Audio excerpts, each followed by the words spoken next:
Hello, folks. Welcome to the final day of the 2026 Vegas Chess Festival. We have round 8 already underway in the National Open, one of the strongest open tournaments all year on U.S. soil. We've been covering this event live through and through. Apologies, we had to miss round 7 due to technical difficulties, but I think everything is back and working normally today. This is the penultimate round, both in the open section and in the rest of the tournament. Of course, the tournament is broken up into multiple sections. And so we have round 8 in the open and then round 6 in all the under sections because they only play 7 rounds in this tournament. And we have a number of interesting matchups here in the open. Let me actually move this one. Check this one here real quick.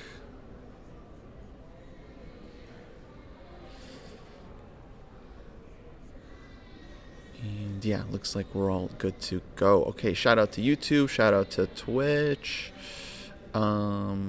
Maybe I should do an Instagram story as per usual. Okay, here we go. Instagram. Let the people know what's happening.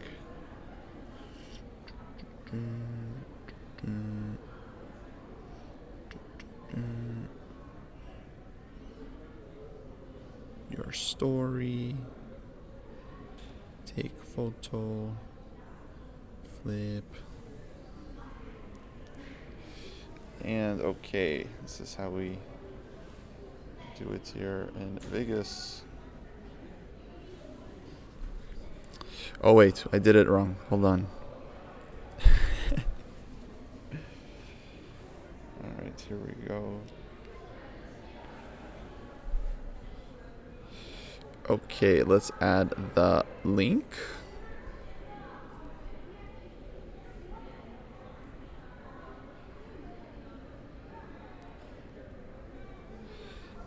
And let's write final round.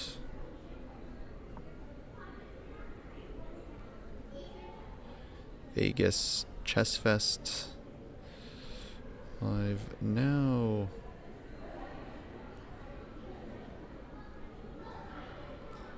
And let's make this pop somehow.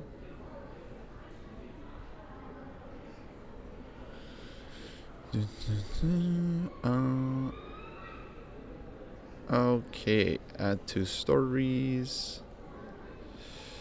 And I think we're good to go.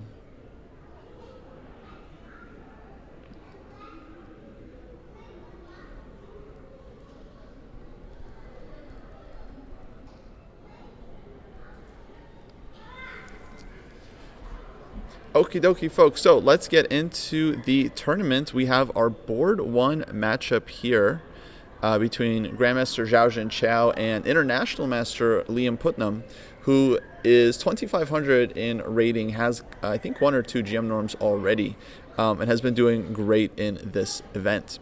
Now, in terms of the standings, these are 2 players that are currently out of 5 on 5.5 points out of 7. So we have Xiaojun Qiao, Liam Putnam. Then we also have Praneeth Vupala against Christopher Yu, also with 5.5 points. And we have a third player with 5.5 points, as these 2 grandmasters are facing off. In International Master Alexei Bilic, who was leading the tournament earlier. He lost the game, now he's on 5.5. He's playing Grandmaster Armen Mikaelian, who is one of many players on 5 points trying to catch up. Actually, there's only 2 players with 5 points. Armen is neither of them. Armen has 4.5 points, which is kind of interesting. I guess Bilic has already perhaps played the other 2 players on 5. So Beyond that, we have a number of players on 4.5 points. And yeah, with these final 2 rounds, actually, the tournament is pretty tight. No one is running away with it. So we'll see if we get any decisive games in today's round, as that will be quite critical for the standings. So yeah, these are going to be our top 3 boards here. First off, Zhao Junqiao against Liam Putnam. Then we have Praneeth Vupala against Christopher Yu. And finally, we have Armen Mikhailian against Alexei Bilic. And then we have a couple players in the next boards looking to bounce back as well. We have a very interesting matchup on board 10 I'm seeing between Alice Lee and Zoe Tang, 2 of America's top girl juniors. And then we have, I think, some streamers playing. Including Zachary Sane, the chess nerd, and Joseph Lee, Joe Bruin. Okay, so let's go to board 1 and just see how this opening has started to develop. This looks like it might have been a Queen's Gambit accepted. So it starts off d4, knight f6, c4, e6, and knight f3 here for white, avoiding the Nimzo-Indian. d5, basically going back into Queen's Gambit decline territory, and now knight to c3 from white. White also has the chance to play g3 here. We saw many Catalans yesterday in the tournament. Here, Zhao plays knight c3, which is the more classical approach, and now black goes d takes c4. Officially, this is known as the Vienna opening. And this one has a pretty solid reputation, I would say. E3. White has other options. I think E4 is generally considered to be the main line, but E3 is also playable. Black now goes A6, bishop takes C4, B5. And essentially, we've kind of transposed into Queen's Gambit accepted, where instead of taking on the second move, black took on move 4, which is also very, very possible. And now black develops quite naturally here. Bishop to b7, c5 fighting for the center, queen to e2, knight bd7, rook d1, bishop e7, and now white plays e4. So far both sides I think have done everything completely normal here. Black has developed his pieces comfortably. White has developed as well and is now pushing in the center in order to open up the dark squared bishop on c1. Now this e4 move is pretty big because white is essentially creating a positional threat now of e5. So for example, if black castles here, then after e5, knight to d5 for example, white can take on d5, and one way or another black is going to have to take with the pawn here. So if bishop takes d5, white can trade bishops, e takes d5, and we get this structure where I think white is happy. I think white is actually doing a bit better here in the center. Black takes on d4, their d pawn is weak. They can push c4, but then white just has kind of like a free space advantage on the king side. Eventually can push the f pawn, and this can be very dangerous for black. So e4, I think, yeah, is basically asking a question to black. If castle's e5, I don't think black really wants to allow this one. If, let's say, c takes d4, then just knight takes d4 looks quite active, and again, black's knight has to either trade off on d5, which is not what black wants in either case. Bishop takes d5. I think this is just kind of a beautiful picture for white. Or knight to e8, which is very passive, but, you know, still going to be playable. Although here, this one looks like it runs into the immediate tactic, knight takes e6, which is a pretty straightforward shot. Forking the pieces. If takes knight, bishop takes e6 check. Black has to deal with the check, and then white can pick up this knight on d7 and, yeah, be 2 pawns up. So e4 now, and I think the thematic approach for black would be to take on d4 in this exact position before white has a chance to push with e5. Then white can play knight takes d4, and here, for instance, black would have more options like maybe queen to c7, maybe knight e5 himself, just to cover this e5 square. Maybe knight to c5, a lot of moves here for black. Wait, no, actually no, knight doesn't really want to move while the rook is on d1. That's kind of important detail here. White would be winning that one. So maybe queen to c7 to get off the scope of the rook and control the e5 square. So on e5, black could simply just grab this one. So e4, Liam now thinking,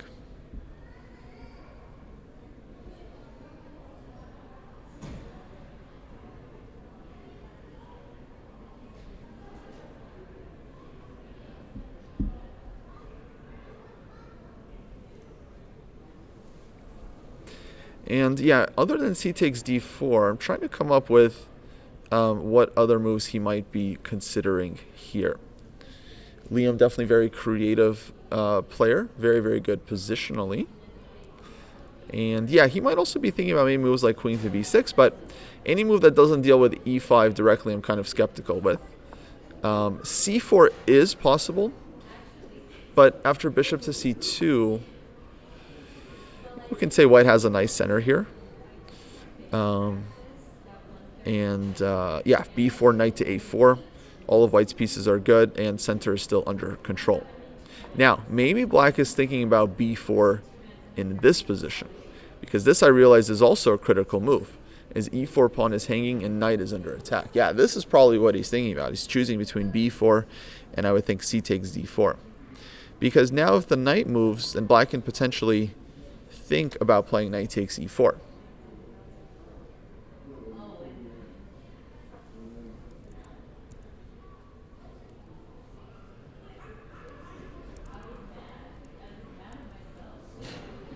And I'm not sure exactly what white does here to punish black. White can go d takes c5, but this isn't like the most impressive pawn to capture. Maybe black castles here, and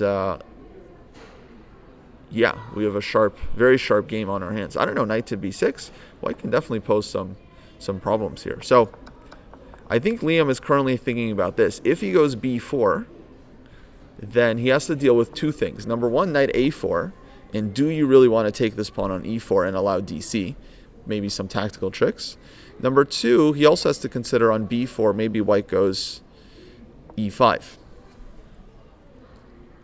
And we get this kind of exchange. B takes e3, e takes f6, black recaptures with something, and I don't know, dc, b takes c3, maybe black takes with the bishop here, white takes with this pawn, and material kind of equalizes, and then black has to figure out whether this position is something worth going into. To me, optically, this one looks actually quite reasonable for black. Can castle, and I think everything is very solid. So I would probably be nervous about b4, knight a4, and can I or can I not take this pawn on e4? Because if not, then e5 is still a threat, d takes c5 is still up in the air as well. Morning, Yolio Yellow. Yes, today we have, the final round, actually the final 2 days, we have the morning rounds starting at 10 a.m. Pacific time, which of course is pretty typical for tournaments to start, especially the final day, to start the last round a bit earlier than before. Yeah, players have been also playing 10 a.m. yesterday morning as well. And yeah, a lot is going to be decided in this final day. I mean, it's Championship Sunday. Championship Sunday, 2 final rounds, and whoever breaks out and does well in these final 2 games is going to take home some very serious cash in terms of prize money. Okay, so we see what Liam is thinking about here. He's thinking about b4 here, considering this one, I think, very seriously. And in the meantime, hour and 27 minutes on the clock for Zhao Junqiao. So he's playing very, very fast still, possibly still in some kind of opening preparation. Let's check out board 2. We have another big matchup here between the leaders. Once again, we have 5 players all on 5.5 points. 4 of them are playing each other. And this is our round 2 game between Grandmaster Praneeth Bhupala and the second seed in the event, Christopher Yu. Now, Christopher has had a bit of an up-and-down tournament because he lost early on to Zoe Tang in the second round. And that was a big upset. But then since then, he's basically won almost all his games. I think he scored 4.5 out of 5. And now he's back into the leader position. So he's managed to completely salvage his tournament. Rating-wise, I'm not sure how he's doing, but because he's probably played a bunch of players playing down. But in terms of fighting for contention, He's tied for first. He has black in this game. If he manages to score at least half point, he'll have white in the final round and all the chances to play for first in the tournament. So here we get the Najdorf Sicilian, the famous Najdorf, and yeah, this is a big indication that black is trying to play for all three results. White plays f4 here. White, of course, has many moves in this position. f4 has been considered to be more of an older line against the Najdorf and doesn't really carry the reputation of having that much danger these days. I actually faced this one several months ago in an open tournament, and yeah, I had the chance to prepare for it, so I felt like I was able to neutralize it quite comfortably. But I'm sure f4 might have come as a surprise to Christopher, because f4 is likely not Pranit's usual choice. If it is, then Christopher, I think, is prepared for it. Now, looking at the clocks, though, Christopher is up on the clock. So whether or not he prepared this, especially for this game, not sure, but he definitely knows quite a bit about this line. f4 is Karpov's choice. Yeah, I think Karpov had many games with f4, bishop e2, kind of like classic positional approach. But from a theoretical standpoint, yeah, it's not really supposed to be the most dangerous for black. Since the openings have been so weird, will we see something completely crazy? I think very possible. Board one, I would say they are playing very classically here. And this actually is also kind of classical approach. We see, I feel like this a lot in the 70s and 80s in chess. So let's see how this one developed. e5. I believe this is the main move in the position. Black can also go e6, and we get more of a Scheveningen setup, but e5 has been considered kind of the main approach. And the thing is, if white takes on e5, d takes e5, this kind of structure, I believe, is generally considered nice for black. 4 versus 3 on the king side, with white having this isolated e-pawn not being very good. So white does not take on e5. He goes knight to b3, moving the knight away from the center. And now queen to c7. A bit of a subtle move, but the idea, I believe, is to stop white's bishop from coming to c4, where it would be kind of well placed.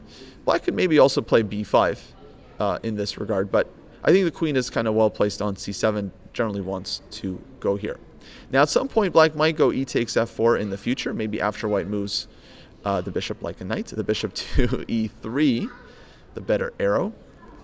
And then we get a very classic structure for the Sicilian, this ef, bishop takes f4 thing, where d-pawn is weak, but e-pawn will also be weak, and black will have nice square on e5 for the knight. So, very playable position. Let's see how it developed. Bishop to e2, knight bd7, castles, b5 for black, a4.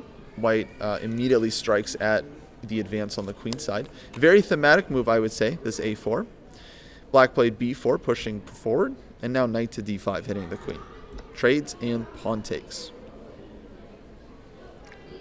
So white takes with the pawn. If queen takes, I think this would have walked into bishop to b7, and it's kind of an unpleasant tempo to give the opponent. Queen has to drop back, keep an eye on the e4 pawn, and then maybe even e takes f4 and knight to e5 might come into the picture to harass the queen. So white takes with the pawn. I think this is the more solid choice. Bishop to e7, and now we get a very classic structure here in the Najdorf. And actually white here is on a turn and has been thinking here for some time. And yeah, I would say this position is pretty classic. Likely it's very balanced. White's idea is usually to play on the queen side here, like a5, bishop to e3, using the b6 square. And one day, ideally, actually launching the pawns forward with c4 and hopefully c5. Black's play is more on the king side. Black wants to castle, push f5, bishop f6, maybe e takes f4 somewhere, followed by g5, maybe e4 push, just advancing forward. So this structure is generally pretty double-edged. Can be very strategic, but lots of dynamics, lots of tactics here. So I'm expecting this one to be quite a huge battle, as I'm sure both players would love to win this game and get to 6.5 points. As we see bishop e3 played, for me, this looks like the most natural move in the position. Possibly he was also considering to start with a5, which I think would be reasonable. I don't see such a big problem with that. Maybe a5 he was a little bit disconcerted with queen a7 check, forcing the king over, and then let's say it's harder for white to get the bishop to the best square e3. I'm not really sure. White can go queen to d3, for example, and prepare bishop to e3. So is this really a big deal or not? But Praneeth, the grandmaster, decides to start with bishop to e3. Probably a5 was playable. Probably he's not worried about black playing a5 himself, because then he gets this kind of nice b5 square, c6 square for the bishop. Hello. Shout out to YouTube. Shout out to Twitch. We are getting underway here. This is the round 8 of the National Open in the open section. But we also have the under sections that we'll be checking out a little bit as well. Okay, let's jump to board 3, where we have our fifth and final leader, International Master Alexey Bilichev, playing as black against Grandmaster from Armenia, Armen Mikaelian. Armen now has been living in Southern California for some time, so he's actually, I would say, pretty close to the scene in Vegas. I've played Armen a number of times, so quite familiar with this play. Very, very strong player and tends to do well in these high-level open events. So this one looks like a Catalan. Let's just run it back and see how we got to this point. Knight f3, d5, g3, going for this Catalan type setup. e6 castles, bishop to e7. Black plays very, very classic, very solid approach here. c4 castles, and now b3. And yeah, here white decides not to go for the absolute main lines of the Catalan with d4, but rather develop a bit more flexibly with the move b3. This is a line I've actually played a lot in the last couple of years, and a position I've had quite a bit as well.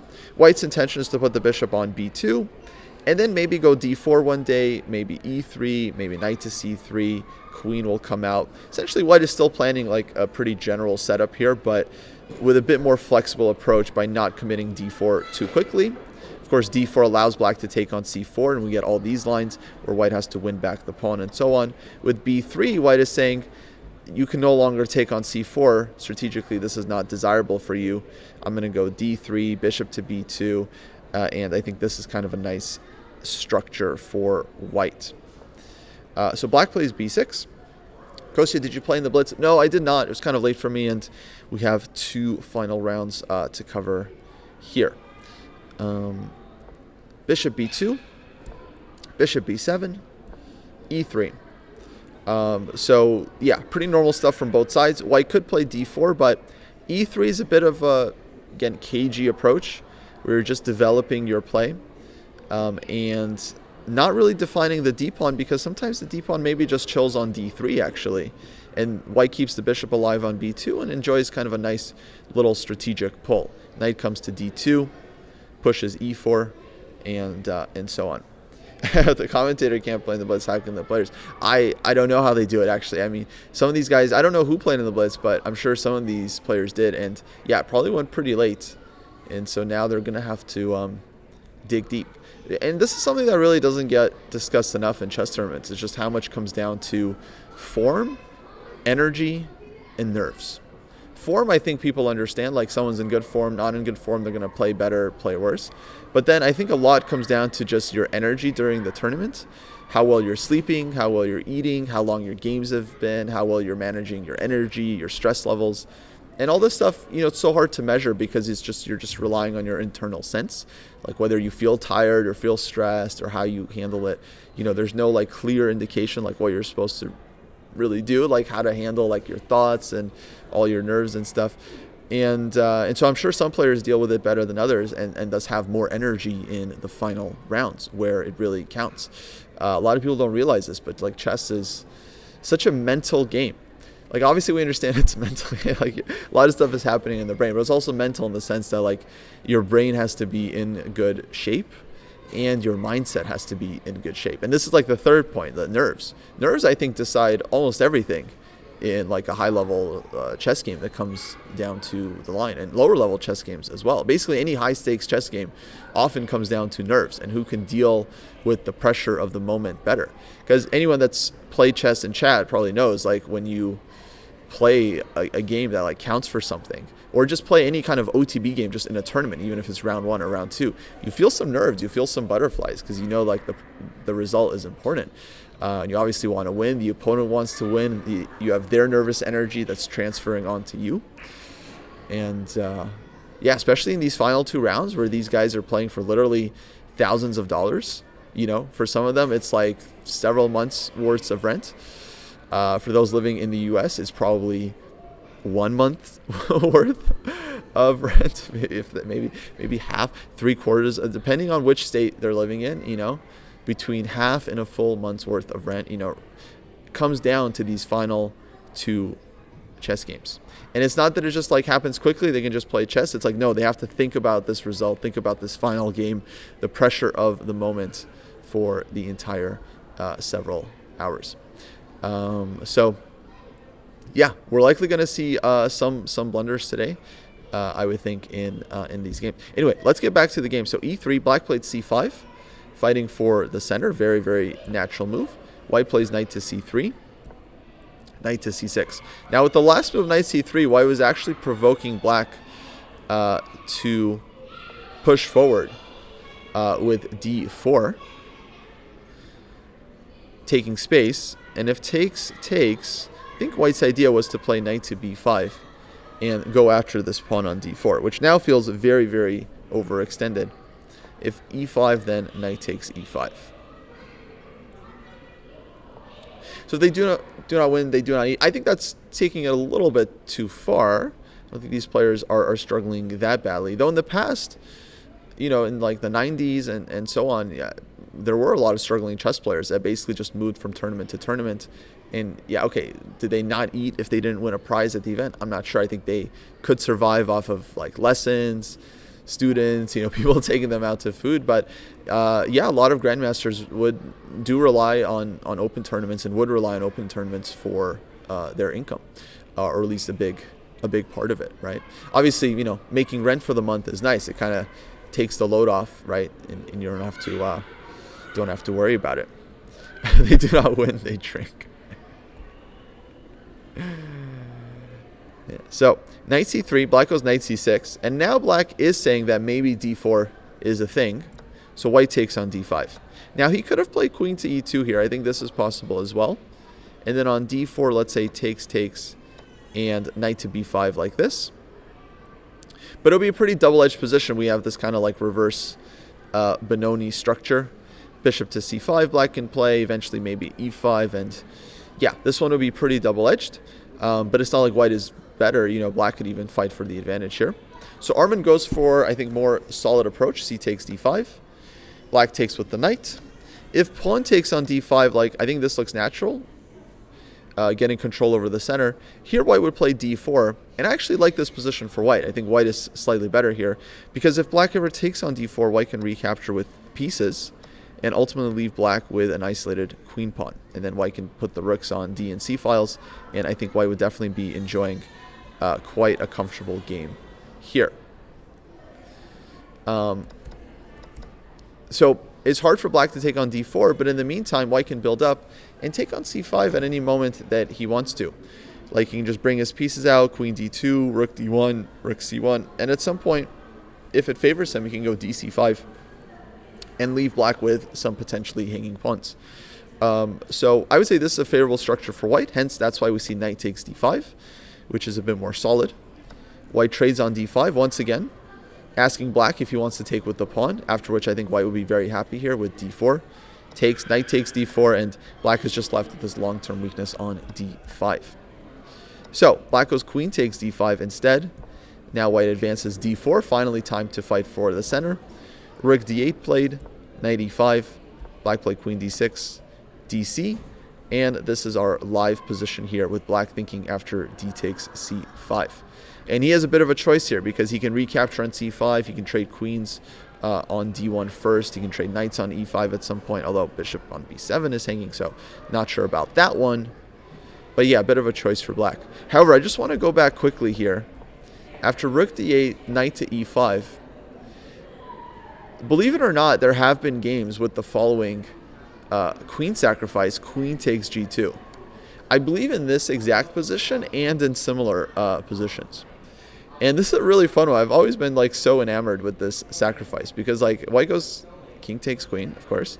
Knight takes e5 check. And now it's a bit uncomfortable for white's king. Like obviously if he goes king to g1, then we have knight f3 check. And the king is forced onto the diagonal. And here, yeah, black I think is already doing extremely well just because he's going to win more material with this battery. Knight g5 looks like it could even be made in 2 moves. But the problem, of course, is on knight g5, white will play f3 and is defending. But instead of f3, let's say black plays like c takes d4. And you can't go bishop takes d4 because knight takes d4 check. And now black has 3 pieces for the queen. And if e takes d4, then I think black doesn't really have to do anything special here. It's just like white's position is just like crummy. So his knight on f3 is just so strong. And it's hard for white to breathe without blundering into some kind of discovered attack and winning material. So queen takes g2 I think is actually like kind of scary. The problem is after knight takes e5 is that white can play f3 in this position, and actually has to if they want to fight for advantage. And yeah, I think there were some games here with like c takes d4, maybe pawn takes d4, maybe bishop takes d4. If bishop takes d4, like knight to c6, and coming back around for this one. But generally it's not really enough for white or for black, especially if you feed the position into the computer. I think it's going to give white some huge like +2, +3 advantage. But yeah, there were games where black decided to enter this position, which I think is so funny. Like 2 pieces for the queen. Knight comes around to like, c6, tries to get to d5, or at this point actually you don't really have to do anything. You're like bishop f6 as well. But yeah, it really wasn't considered enough for black, and ultimately they stopped doing it. But guys, even a certain Hikaru Nakamura once played this sacrifice. I don't think it was in this exact position, but a very, very similar one in the U.S. Championship, believe it or not, against Grandmaster. I forget who he played it against. It was someone very, very strong, a bit of older generation, maybe Joel Benjamin or Grandmaster Jan Elvis, someone like that. But it was in the U.S. Championship. I remember this game. And yeah, I mean, that's heck of a game to sacrifice your queen for 2 pieces. Like, okay, online, Title Tuesday, you sack your queen, whatever. Like, who cares, right? U.S. Championship, though, classical game, you sack your queen for 2 pieces. You might not live to tell the tale. And he ended up drawing that game. Actually, he ended up drawing that game. Hello, Alexander. Shout out to YouTube chat. I'm glad someone is covering this tournament. Yeah, absolutely. It's my 2nd year actually doing the official commentary for this event. Of course, I've played the event many, many times, but it's also quite enjoyable for me to just cover it and not have to worry about the stresses of playing. A lot of players from my local scene are here. Yeah, I come back to this tournament every year, and actually it's always a blast. Let me just say, like, I'm often meeting tons of people in the community, lots of dojoers, dojo fans of the podcast, people that are fans of Chess Dojo in general. And yeah, there's always people that come in groups from like Los Angeles, Arizona, Oregon, Washington, Texas. We always have little delegations, little pockets of players that come out from this. Of course, Vegas, Nevada, the state of Nevada has a decent amount of strong players, strong masters as well, that often come out and play this event. But yeah, actually, I've had this experience a couple of times now where people don't really seem to know, who I am, but then they hear like Chess Dojo and they're like, oh, I know Chess Dojo. So it seems like the brand has now surpassed my personal following, which is cool. So yeah, okay. In this game, black decides not to sack the queen, instead goes queen to d6, which is definitely objectively the more solid move. White goes d takes c5, and here Bilic has been thinking this whole time on this move. He is one of the leaders here with 5.5 points, but playing black against Grandmaster, I think he should be kind of content with a draw if allowed. Now, what's he thinking about here? The problem is that there is some pressure against the knight on c6. So he can go queen takes c5. And I think this would be kind of the most tempting move, hitting white's queen. But then black has to think about like knight d7. And what's happening here? But no, knight d7 I don't believe in, because the queen can just move, and now we've pinned our own knight. So I'm not really, not really liking this one. But queen to c5 hits the queen on d1. And I guess white has some move in mind. Maybe queen to f3 with the intention knight takes e5, queen takes b7, picking up the bishop pair. How much this is for white in terms of advantage is hard to say. It might not be that much. Rook to d7, bishop f6, maybe black trades off the bishops. Everything is fine. But at least something to think about for black. Now, queen takes d1, rook takes d1. This, I think, could be kind of a problem for black, this endgame. Because white took a pawn, so black has to recapture this one at some point. But also knight on c6 is hanging. So you don't have time to take here because white just takes that one. And if you go knight takes e5, then bishop takes b7, and knight is hanging, and we still haven't won back our pawn on e5. So, yeah, this one I don't quite see this working for black. So queen takes c5 looks critical. Then we have queen g4 suggestion from the chat. Fair enough. Looking at g7, I think very thematic move here. So knight takes c6, and then queen takes g7 is the threat, or knight d7, for example. But, I mean, black plays knight takes e5, right? And what's happening here? Bishop takes e5, queen takes e5.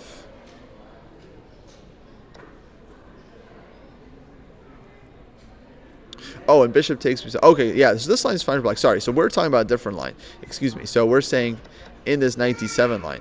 Oh, so knight d7 may be playable. So if queen a5, queen g4, that was the suggestion. Yes, actually, okay. Important tactical detail. No, we unpin, we threaten mate, and rook is still hanging. So this, I would think, I don't see a move here for black. There's no knight e5. Okay, this looks like good for white. So maybe this is something to think about. Knight d7, I guess queen to g5.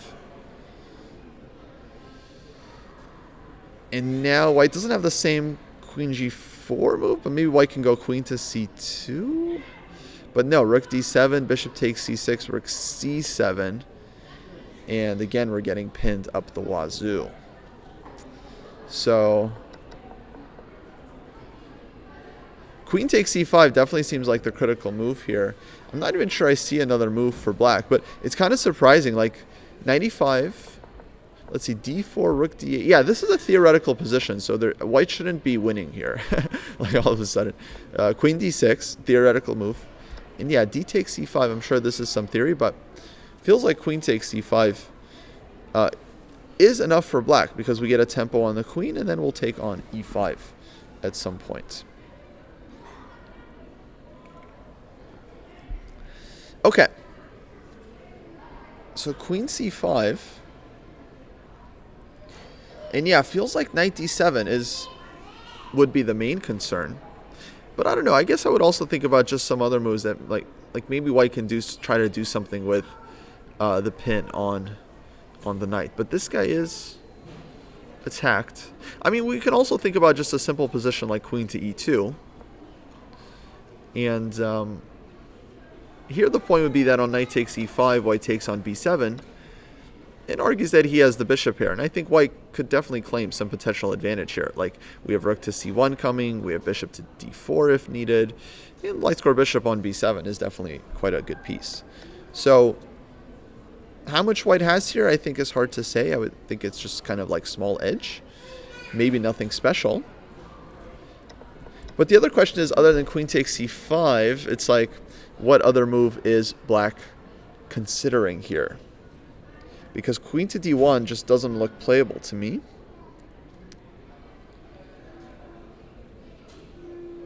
And white did just capture a pawn on c5, so black has to do something about this. B takes c5 feels very ugly.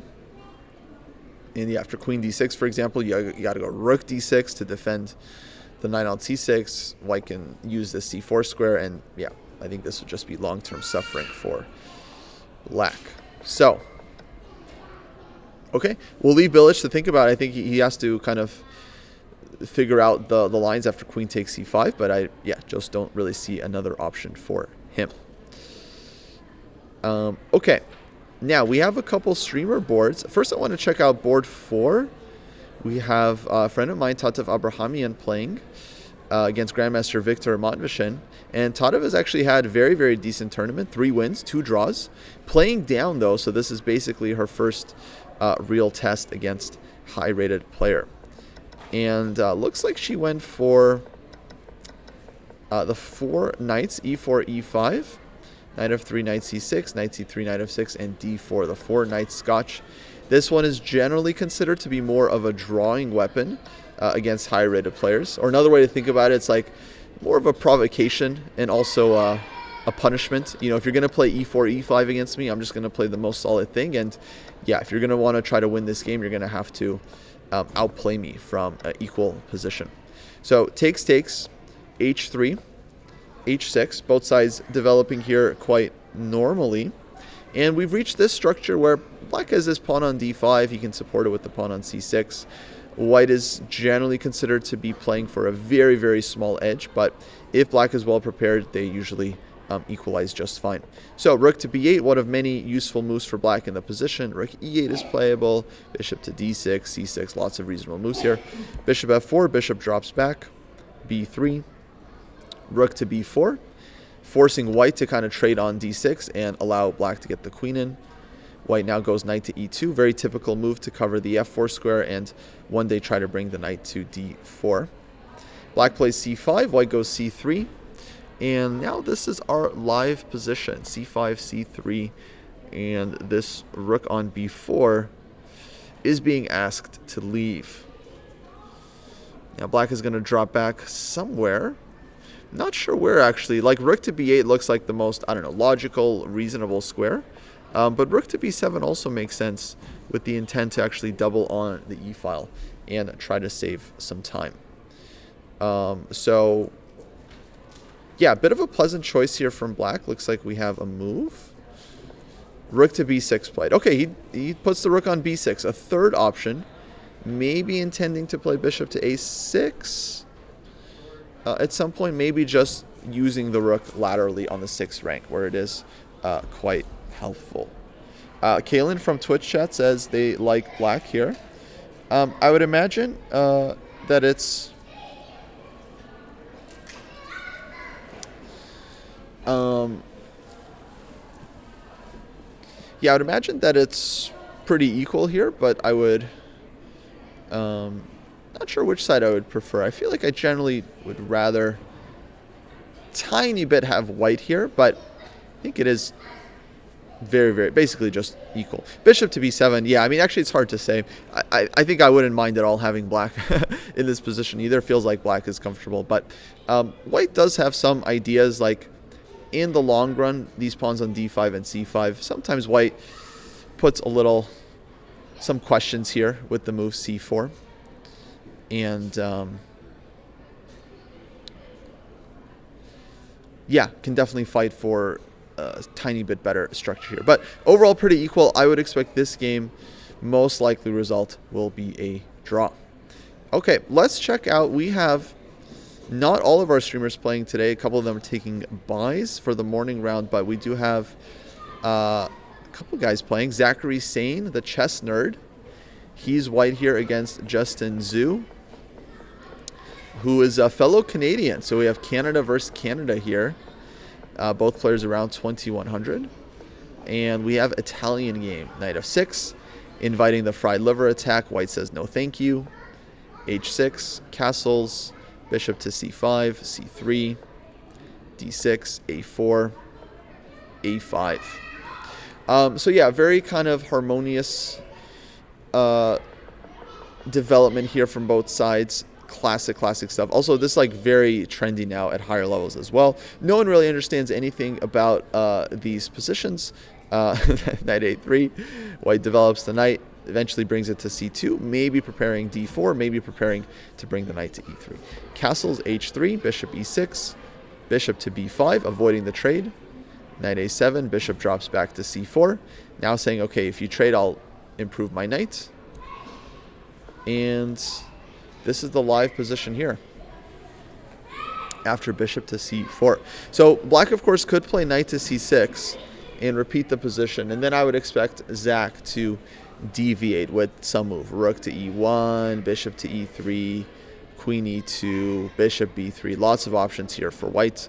And basically both sides here, I think, are going to kind of try to keep this tension. But if white doesn't move the bishop, then, yeah, black can definitely consider bishop takes c4. Let's say knight takes c4, and eventually playing for, like, d5 break. I think is pretty solid here for black. But white can also consider taking with the pawn and trying to clamp down Maroczy bind style on the d file. And then eventually fixing this knight, bishop e3, maybe knight e3. I actually think this would be quite playable for white, just optically. I'm sure Engine thinks everything is roughly equal here, but I feel like you could get some pressure here. Knight comes to e3, knight comes to d5, then black has to choose to take, to not to take, and maybe some very, very small long-term pull. But anyway, h3, and yeah, we have the live position here, and black is a little bit lower rated and playing black, so you would expect them to not be unhappy with the repetition after knight to c6. But of course, probably black realized that after knight c6, white doesn't have to repeat, is probably going to keep playing. And so, yeah, maybe black can just consider a different move here. Bishop takes a3, definitely possible. Let's see how this one might play out. Maybe bishop takes e6. I guess fe. Rook takes e3. I think this is nothing. Rook takes a3, nothing special for white. Maybe white just takes back with the rook and says if bishop takes c4, then I'll take with the pawn and again kind of play for this Maroczy style of position. But yeah, I think this is possibly what black is thinking about as well, because, okay, he can repeat the position right now with knight c6. You can also think about bishop takes a3. Oh, knight takes e4. Oh, wait, sorry. Okay, it continues to be concrete. Bishop c4, dc4, and knight takes e4. And if queen d5 trying to win the pawn back, black has knight c5 in recapturing. So, yeah, I think we've kind of stumbled onto this. I think this is what black is thinking about. Of course, he's probably okay with a draw, so he can go knight c6, but if he plays bishop takes a3, it seems like he's forcing bishop takes e6. And now both pieces hanging. He can consider bishop takes b2 here as well. Bishop takes f7. White also grabs a pawn. Rook takes f7. Bishop takes b2. This is one option for black. Or you can just recapture fe and play this position. Second option for black. And both actually, I think, are totally fine. So, if anything, maybe black feels more comfortable here than from the starting position. So, knight h5, knight c6. This knight comes back. Oops, let's make some proper arrows here. Knight h5. Arrows. Knight c6, knight h5, knight comes to f4. Black has open f-file. Queen e8, queen to g6. Black doubles. Rook f7, rook a f8. Basically, very, very easy, simple structure for black to play, and generally doesn't experience problems. So I think he's kind of thinking like, yeah, why don't I just go bishop takes a3? Okay, I'm happy with a draw, but after knight c6, I don't think my opponent's going to repeat. I think he's going to come up with some way to put pressure. So why don't I just go bishop takes a3, go for solid position while I still can?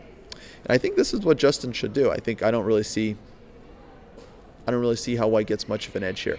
But sometimes players really like this dark squared bishop. So who knows? Who knows on this one?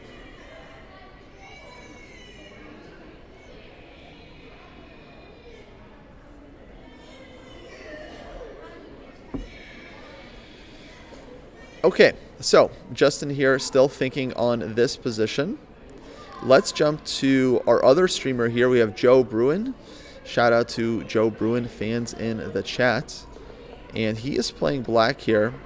And he also has a Scotch. And he's also playing a Canadian player. So both Joe and Zach playing Canadians today. Goes for the Scotch opening. Does white, bishop c5. And now knight f5.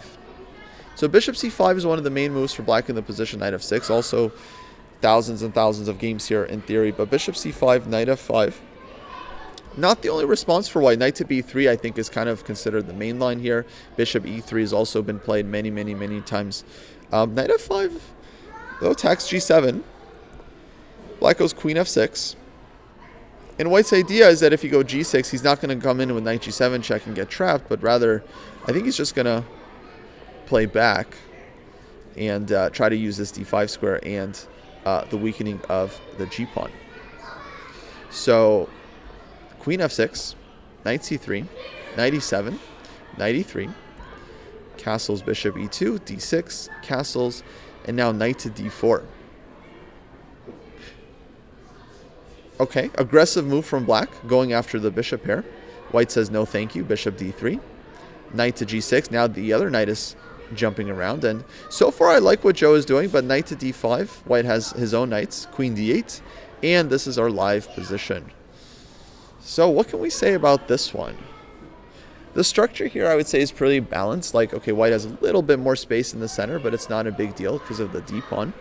And in the meantime, black has a lot of squares with knight to e5, and f5 as well. So yeah, I don't know. I kind of don't mind black's position here. I think he can play c6 at some point. He has the f5 break, which to me looks like an equalizer. Like, let's say black just goes c6 right now. Okay, it's white's turn, guys. It's white's turn. Don't panic. He goes b4. So see, this thing about chess, it's like, all right, you have all these ideas, but your opponent might do something frisky. b4 is a heck of a move, actually, and maybe changes my evaluation of this entire position, because this is forcing the bishop to drop back. Now white can collect the bishop pair themselves and put this bishop on the beautiful long diagonal, which you don't really see in e4, e5 positions too often. But this one looks great for white.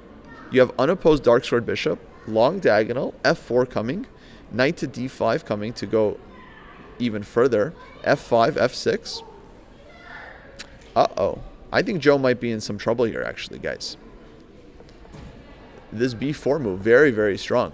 Collecting the dark squared bishop and then using their own dark squared bishop on b2. Ooh, so I'm kind of liking this one for white, guys.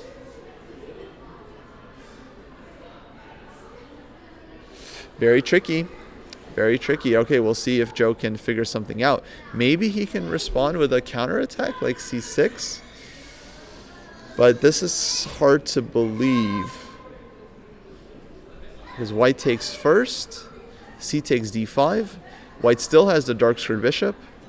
Now I think after any move here, c takes d6, white is just better. The position is opening up, and the dark squared bishop is really strong. Knight takes d5 also.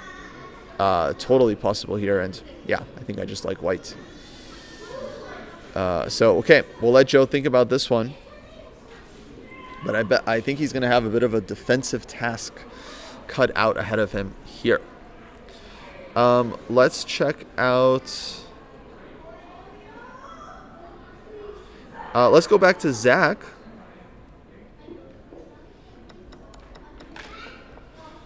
Bishop takes a3, bishop e6, and bishop takes b2 played. Yeah, so they go down this line.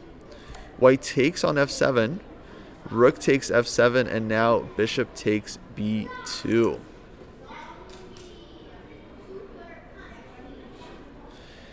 And, yeah, I don't know. I feel like black is kind of totally fine here. Right? Like,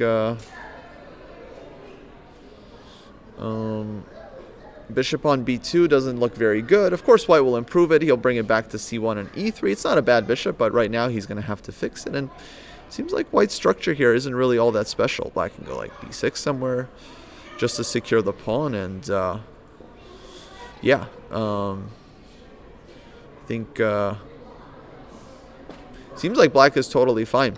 I mean, e4, e5 Italian game, right? It's like really hard to achieve something here for white. And I'm not sure where exactly Zach went wrong. Seems like he's already been spending a lot of time in his book. Maybe bishop to b5. Maybe this wasn't the right moment for it, because after knight a7 he goes back and black just immediately goes for this operation. So maybe bishop to b5 wasn't the right. It's a very thematic move, but I don't know if this was correct. Or maybe after knight a7 he had to do. Sometimes white plays like d4 here. Maybe he had to do d4. But I don't know. Knight takes b5. Hard to judge these positions. Knight takes. Then e5 is hanging. e4 is also hanging. Black has the bishop pair now. So maybe somewhere he had to play d4, but or do something else here. It's hard to say. Okay, so knight c6 back. White to play. Maybe c4. He might consider to kind of open up the bishop. Now I think d4 is not really strategically what white wants to do here. So I would expect something closer to c4 and bishop to c3. Or bishop c1, bringing the bishop back to e3, where it rightfully belongs. Probably close to equal, but I think if I had to pick a side, I think I would almost always take black here. Somehow black's position just feels a little bit more compact, healthier structure, and yeah, feels like a bit easier play. Maybe black will want to move the knight and sack on f3. That's an idea for sure. Like you double the rooks on the f file, you go knight h5, rook takes f3, gf, and then the knight hops into f4. Definitely an idea for sure. But white will have time to deal with this one, of course. White can move the knight from f3, go to knight h2, you can put a rook on e3. There's ways for white to kind of deal with that idea. So I think objectively white should be fine here. But yeah, a little bit more comfortable for black. Okay, guys, let's jump back to board one of the open section. This was the game between Zhao Jinchao and Putnam. Yeah, we left it off here. Liam was tanking for quite a bit and ends up playing c4. And we were discussing a lot of moves here. I thought b4 here might be critical to go after the pawn. He goes c4 instead, bishop c2, now b4. Here after knight a4 he could have played. The pawn on e4 isn't hanging, so this one I think was possible, but white goes e5 anyway. Takes on c3, takes on f6, bishop takes f6, pawn takes c3. Now black plays bishop to d5 here, and bishop a3 from white. So bishop to d5, defending the pawn, bishop a3, stopping the castling, bishop e7, trades, bishop to e4. And now white again prevents black from castling, because if castles then we'd see bishop takes d5, and you cannot take back because your queen will be lost. So instead bishop takes e4. We're expecting queen takes e4 here. This will be played as soon as white returns to the board. Probably he's away from it right now. Queen takes e4. There it is. And now castles blitzed out by Liam. Connecting rooks, securing the king, and defending the rook on a8 as well. So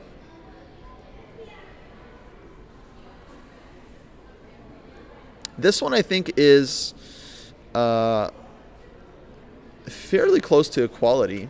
We could argue that maybe black's c-pawn is a bit of a weakness here, but so is the pawn on c3, and black has very, very natural play here to put the knight on f6 and then d5. So I would think this one is very, very balanced, and yeah, I think it's going to be very hard for either side to try and pose some problems here, so I'd probably expect a draw in this one. I would take white if I had to choose a side. I think white is maybe microscopically better because this pawn on c4 is a bit of a target, but somehow I feel like black's position is very, very healthy here. Rooks come to c8 and b8, knight f6, knight to d5. You're going to have to defend your c-pawn, and yeah, I feel like this is yeah, should be no serious issues for black. Can we take a look at Chestnerd's game? Yeah, actually we just came from there, but I'll just bring up the position for the fans. I know a lot of fans rooting for Zach here. This is his live game after last move, knight to c6. Just to recap, I was saying it's objectively very close to equal here, but if I had to pick a side, I would actually slightly prefer black's position here, just because I feel like it's a bit more solid and a bit healthier. So let's jump back to the top boards. Of course, we'll be bouncing around all these boards during this round. We just saw board one, which is looking pretty equal, although hold on, d5 played by Zhao. d5 is an interesting move. Of course, you can't take this one. because of the pin. And he's allowing knight f6. So hold on, guys. What's happening here? Knight f6. Isn't this double attack?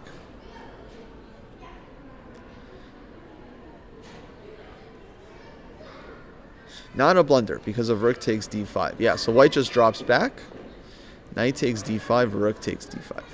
Yeah, I was thinking maybe his intention is d6. I was like, maybe he wants d6. But d6 doesn't really work. Knight takes e4, d takes e7, rook e8. And I think this pawn is going to be... It should be round upable. f6, king f7. I don't really believe in this pawn. Knight takes c3, bring the knight back to d5.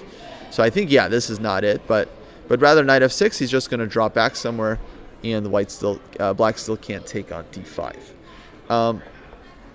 Okay, but I think Liam has already moved.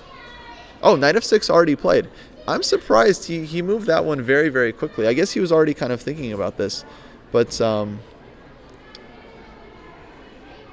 I guess this play is simple. Knight f6, you can go like rook e8 next.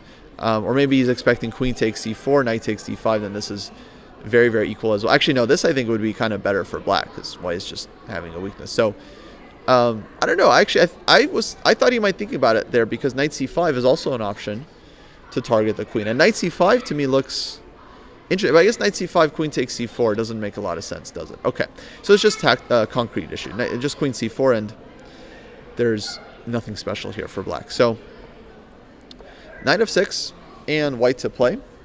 We're expecting queen somewhere, maybe queen e5, queen to e3, queen e2 also possible. So just maintaining the pin on the e file.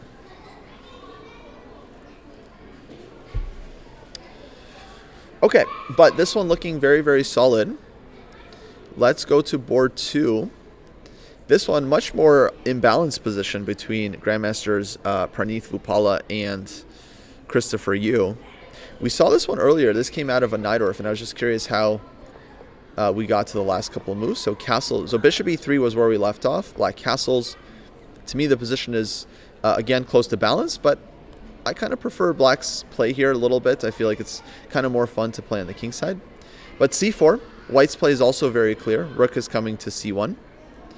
Takes, rook to c1. Knight f6. Rook takes c3. Takes with the rook. Queen to d8. Now fe5, de, and rook to d3. And this is our live position. I gotta say, this is not a very typical structure that comes out of the Najdorf. And it feels quite imbalanced. Like white has this passed d pawn. Black has 4 versus 2 now on the king side, basically.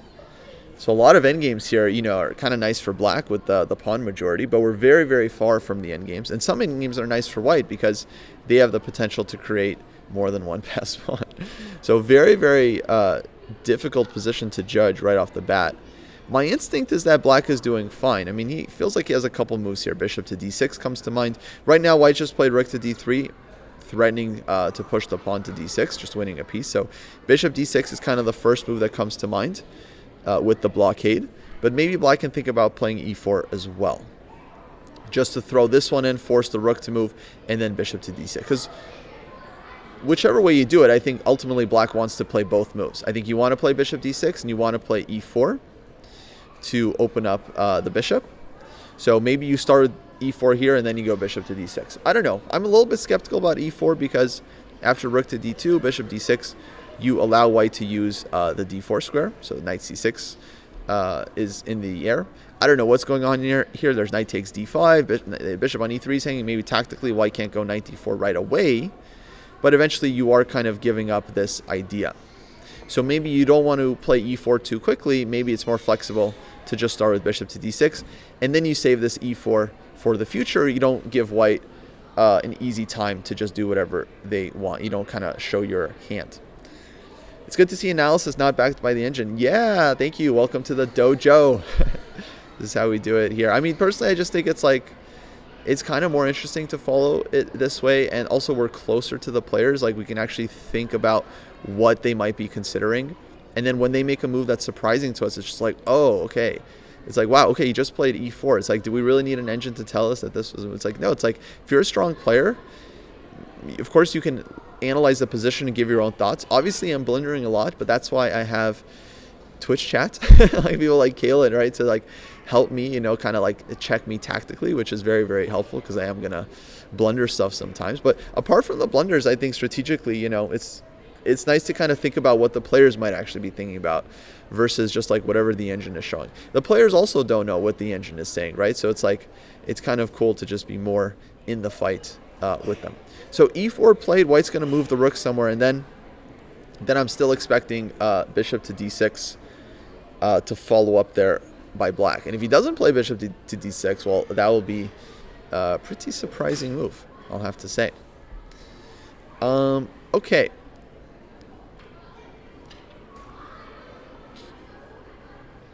So this is board 2, and oh, we have updates on board 3. So let's go.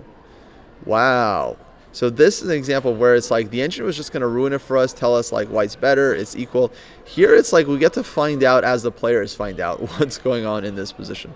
So this is the board 3 game between Armen Mikaelian and Alexei Bilic. Alexei, international master, but has been performing fantastically this tournament. He was leading the tournament with a perfect 5 out of 5. He drew a game, he lost a game. Now he's tied for first with several other players.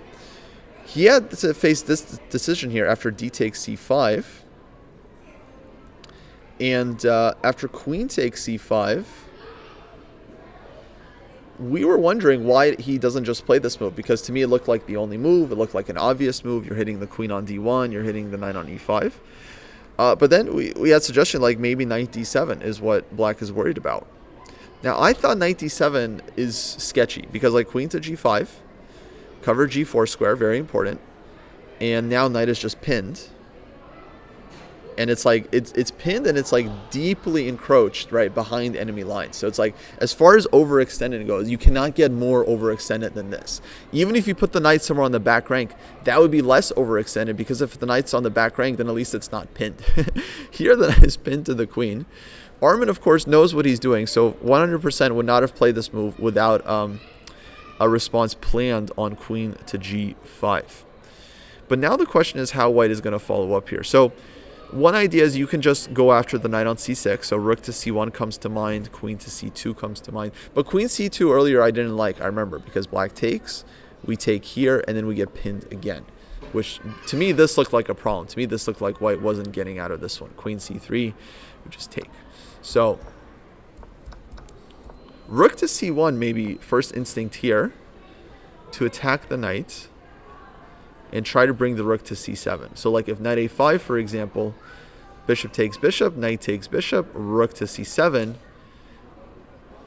knight c5. I don't know. To me, this looks super, super sketchy, because it's like, it's just like, how do you keep this knight defended? At some point, you have to unpin and the knight will get out, but it's like, how do you get out? Because here it's like, the problem is when you unpin with the queen. This is the biggest problem about pins, guys, okay? A brief tangent here.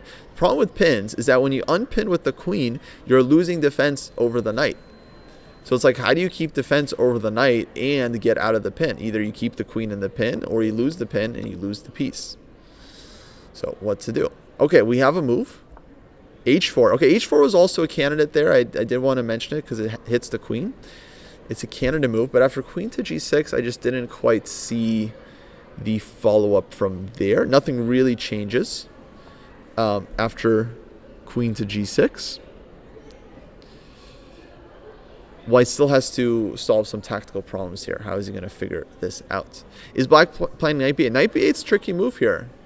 Let's say white makes some not rook c1 move, which might fix things, but if king h2, then let's say knight b8 with the idea bishop takes and rook takes d7. Oh, knight takes f8 hits queen. Oh, excuse me. Okay. Aha. Okay, we're figuring stuff out. Of course, queen g6, white can unpin tactically. White can unpin tactically. Yeah, so rook takes queen, knight takes g6. Say rook takes check. And white ends up with extra exchange. Yes, YouTube chat was on that one as well. Well done, guys. I was just testing you. Well done. So queen h6 played. Hence queen h6. Okay, so we were able to understand this one without the help of Compi. But now, once again, the knight is still pinned. And what is white going to do about knight on d7? Are we going to see rook to c1?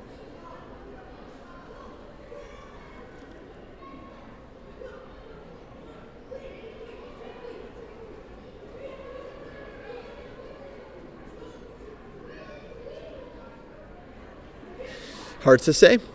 Hard to say. Armin here is thinking about it. I feel like he should have had something in mind before he went for knight d7 here. And probably he's just double checking his calculations, because I think he wouldn't just willingly go into this position without having a very, very concrete plan of how exactly he's going to support that knight on d7.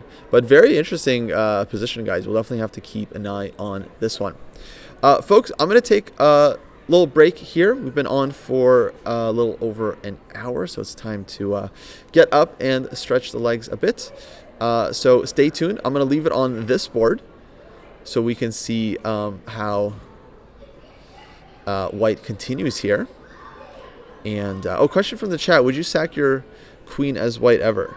I mean, depends on how many pieces you get, right, and in what form. But yeah, surely we're not talking about knight takes f8 here, because rook takes queen. We take the rook. Black takes the knight, and black has queen and piece, right, for 2 rooks. So it's somehow white has to achieve getting at least two rooks for the queen, or rook bishop and something for the queen, something like that. So I don't quite see how he's going to do it. Okay, I'm going to jump on break. We'll leave it on this board so we can see how this develops over the next couple moves. And we will be back, folks, as we continue to cover very important penultimate rounds in the Vegas Chess Festival. This is the 2026 National Open. Alrighty, folks, I will be right back. See you all soon.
Alrighty, folks, we are back with round 8, the final day of the 2026 Vegas Chess Festival.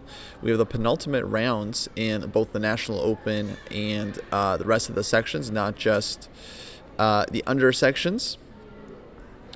And yeah, we're back on this board from board 3, one of our critical games for today.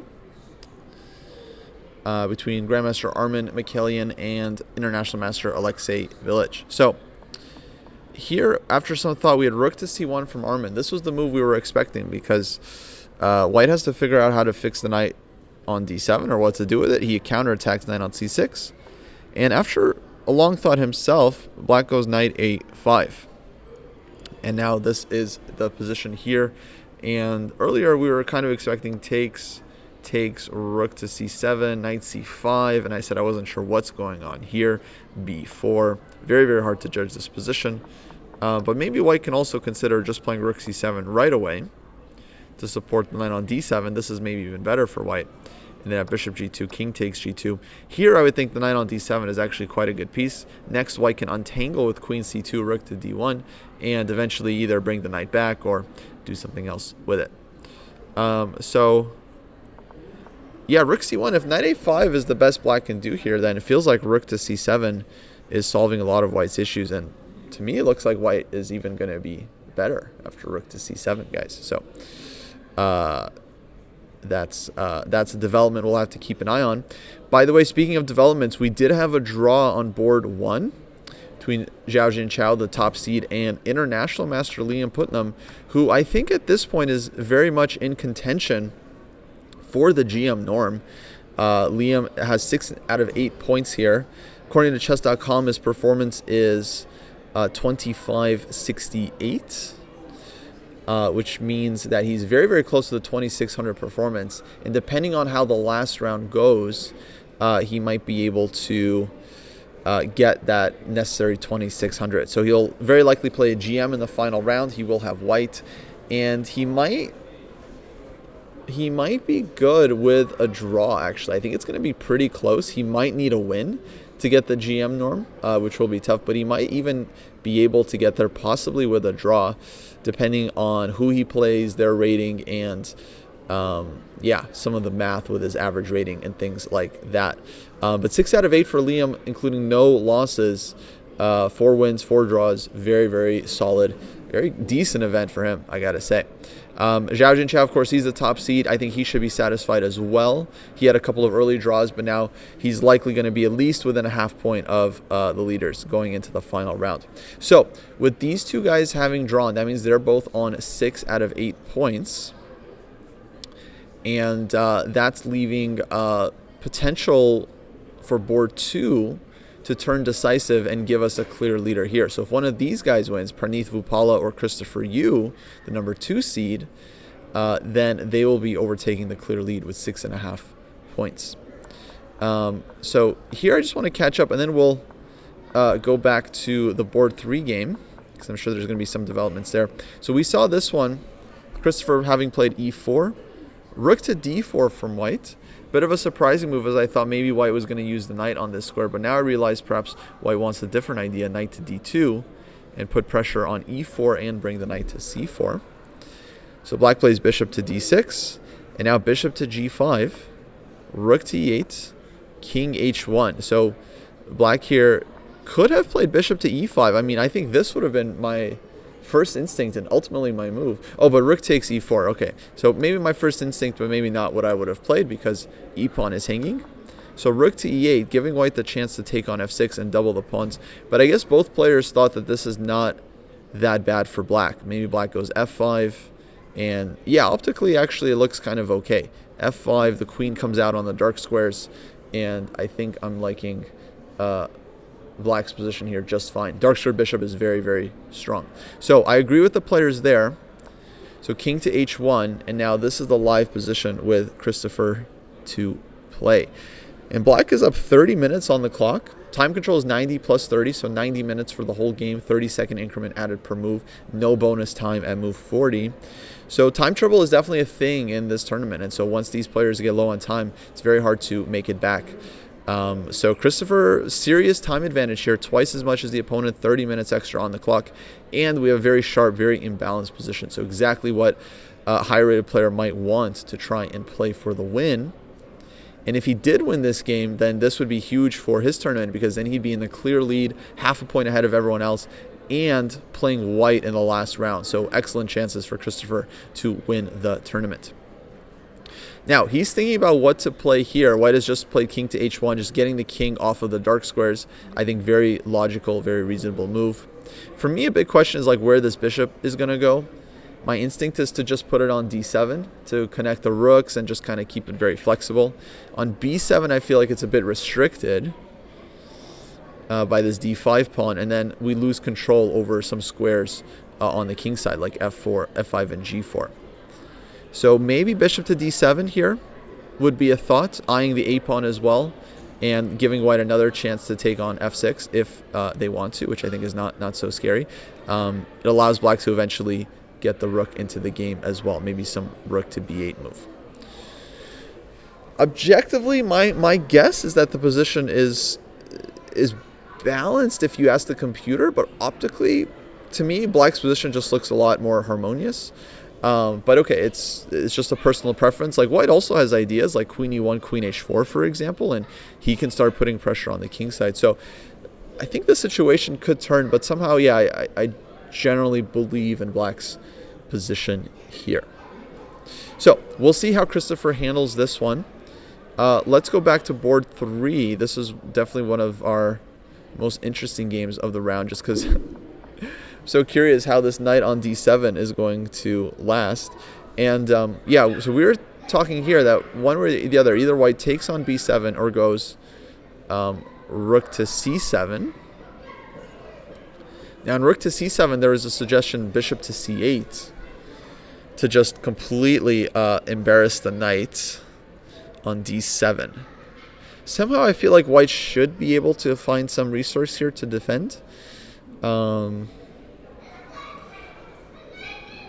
it feels like black is just very, very passive and taking a lot of liberties to try and pick up this knight on d7. On the other hand, it is a full piece, so we do have to figure something out. The other question is, like, how does black add an attacker? Like, right now the knight is defended, but how does black kind of put extra pressure on the knight? So maybe white tries something like a3, b4, going after this guy who is also lacking squares. I guess knight takes b3 is possible. Rook takes d7. Here black kind of wins a pawn. Rook to c1. I think white still has really good compensation though, and will probably win it back. So rook c7, bishop c8 playable, but maybe just like rook takes a7. And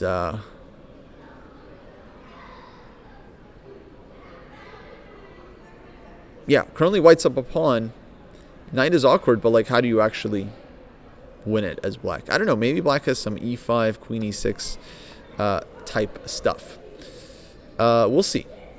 We'll see. Okay, suggestion from Kalen to take on f8. Sacking the queen. Yeah, earlier I think this one wasn't working, but here maybe the situation has changed. So this, I mean, Armin is spending a lot of time, so I'm sure he's considered this, because it does, like, you always consider this kind of thing because potentially it could be very good for you. Like if the rooks are able to break to the back rank, like, you know, it just could be dominating. But it is a piece for black. So king takes f8. And yeah, here I guess white has ideas. Like there's bishop takes b7, knight b7, rook c8 check. But bishop to d8, and I don't quite see it here. Bishop a3 check, king goes to e8. If we take twice on d8, then it's only rook and bishop for the queen, and I think it's not enough here. Black is going to get the queen back into the game soon. So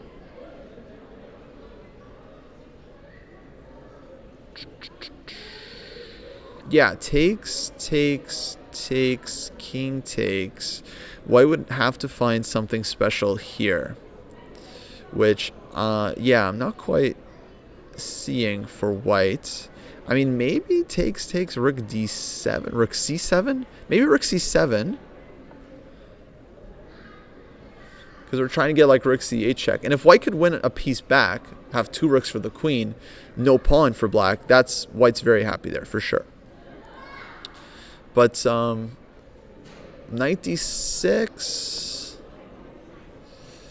bishop a3, very, very complicated. I mean, I could see why Armin is spending his time here, because he might be looking down these lines, and it's just like, ooh, it's hard to see all this.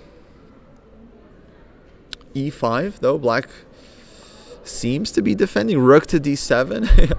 The variations continue. The variations continue. Don't move the knight. Don't move the knight. Rook d8 checkmate. You cannot take. You cannot take. So yeah, but then king e8. The variations continue. The variations continue, and bishop takes d6, king takes d7. I think black is getting out. So king t8, and then rook takes a7, but oof, f5. Very hard to judge this position. Very hard. Also, there was rook takes e7 here, and rook d6, which I don't know what's going on in this king and pawn endgame. Maybe black is better. Yeah, it's like, but then rook takes a7 changes everything, because now white wins a pawn. Now is threatening to take on e7 and take on d6. And yeah, how does black save the queen? I don't know. This endgame pawn up for white. But okay, f5 wasn't the only move there. Rook takes a bishop here, maybe. It's like, no, but then check. Then check. So yeah, tricky. But the thing is, if you do this with white, if you play knight takes f8 here, you got to be 100% sure that you're not just going to end up down material. Because yeah, there's just so many options here. Rook takes, king takes. But this is all very forcing. So takes, rook to c7. But there was knight to d6. There's still knight to d8 as well. But knight d8, bishop a3. Okay, this one I think we can solve. Bishop a3 seems to be a killer. If you take, then you get mated. And otherwise, white is starting to take and take there.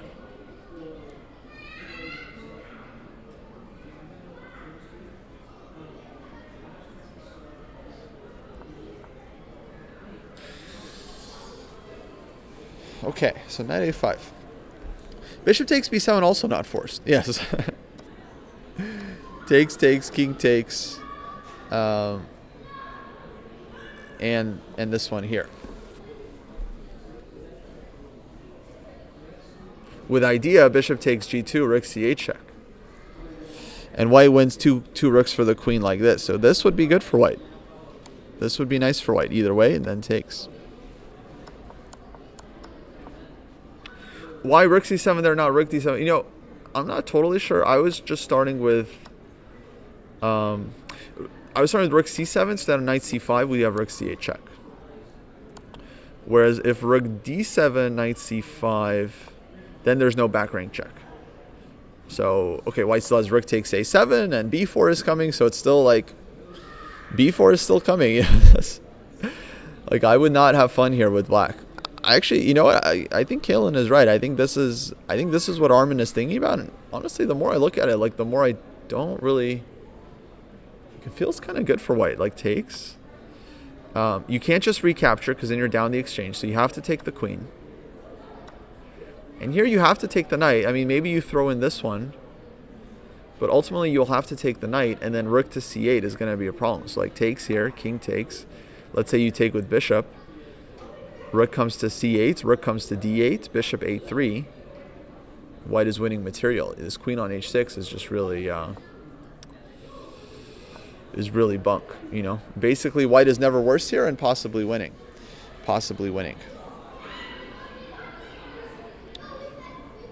Yes, knight b7, maybe we rook e8, knight d6, we have to take. Maybe we get some endgame like this, but okay. I mean, again, white is never worse here, and possibly better because the bishop is kind of a good piece.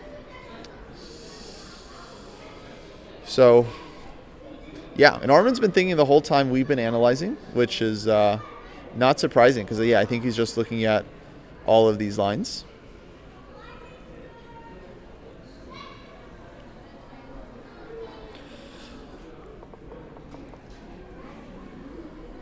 but yeah, I don't really see an issue with this one. Yeah, very instructive, right? Like at first I wasn't expecting this intuitively to be working, but because we are sacrificing a piece here basically. It's like 2 rooks for the queen. Black is going to win a minor piece, but yeah, let's say king takes f8. We have rook c7. And yeah, like let's just take this position. I don't really see how black keeps the piece. Which is a pun not intended. I don't see how black keeps the piece. Pun not intended. Because if you move the bishop, then rook c8 check wins the bishop. And the black queen on h6, of course, this is the key to all these lines. Black queen on h6 just can't get into the position. It can't make any kind of purchase on anything. Queen h5, white's rook just comes in to d7. White's king is always safe here. Oh, we have a move, guys. We have a move. Let's see. Do we think knight takes f8 is played? Let's see. Oh, no. He goes rook c7. No. Disappointing the fans. Wow. I was really not seeing an issue with knight takes f8. I was really not seeing it. Okay, guys, for our sanity, because we spent a long time analyzing the position, we did the work. I'm very curious myself. Let's check this one with Compi to see what the evaluation was here. Winning. He missed it. You guys can see the eval bar there. He missed it. Rook takes d1, rook takes d1, +2 and counting. After king takes f8, rook to c7 was best. Bishop takes b7 also possible, but rook c7 seems to be stronger, kind of not letting black bring the knight in. So yeah, we couldn't really find a way for black to keep the piece, and not only is it not equal, it's +4. White's just winning here because white gets the bishop back, then has 2 rooks for the queen, and then the 2 rooks are just dominating. We actually did a podcast very recently, it hasn't been released yet, on the queen and is the queen worth 10 points. And we argued for an hour about whether the queen, is worth 10. Is queen better than 2 rooks versus queen? And this is definitely a case where, like in the end game, 2 rooks are just completely dominating the queen because they coordinate, they defend each other, and they're just hitting everything. His move might also be good. Yes. I don't really want to check and spoil it, so I'm gonna turn the engine off before we get back there. But yeah. Knight takes f8. I think to me this looks like it was very strong. Rook c7 might also be good, but this to me looks like it was just winning. Queen is 9, not 10. Yes, that's the traditional thinking. But that's what the podcast was about, because lately some of the engines, Larry Kaufman, he did big analysis with Komodo over the last several years. I think he was saying that queen is actually worth 10 points. So hence the podcast. Hence we had, very interesting discussion about what the queen is actually worth.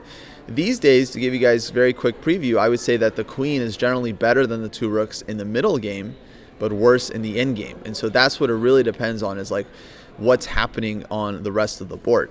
So in the middle game with a lot of pieces, the queen is very active and is a very strong attacking piece. The rooks don't really have a lot of open files to work with. In the end game, as we're seeing here, like these lines basically go into the end game as a lot of pieces get traded off here. In the end game, rooks start to be very strong. And this is, like, I would say, textbook example of where the rooks are just completely dominating over the queen. But if you change the positioning of the pieces around, then of course, queen is going to be much stronger. Okay, so let's get back to the game. So we see rook to c7 after what I thought was a long thought. I mean, the DGT here kind of corrected itself.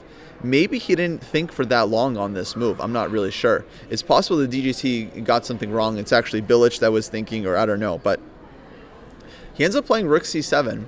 If I see Armin later, I'll definitely ask him about knight takes f8.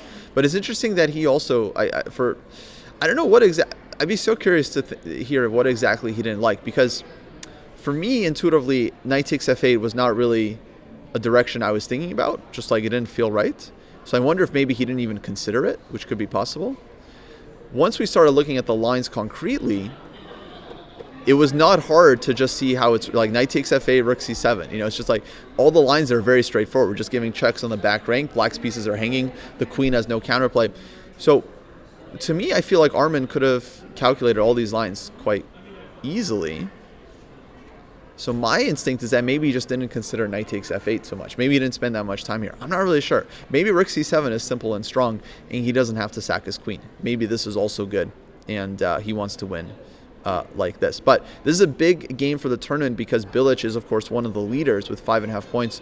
Mikhailian has 5 points, and so he is definitely looking to win this one and potentially join the leaders on 6. But a lot still depends on this board 2 game, where second seed in the tournament, Grandmaster Christopher Yu, is trying to win with black here, as he has quite a chaotic position. Rook to e5, again provoking and encouraging white to trade off the bishop here.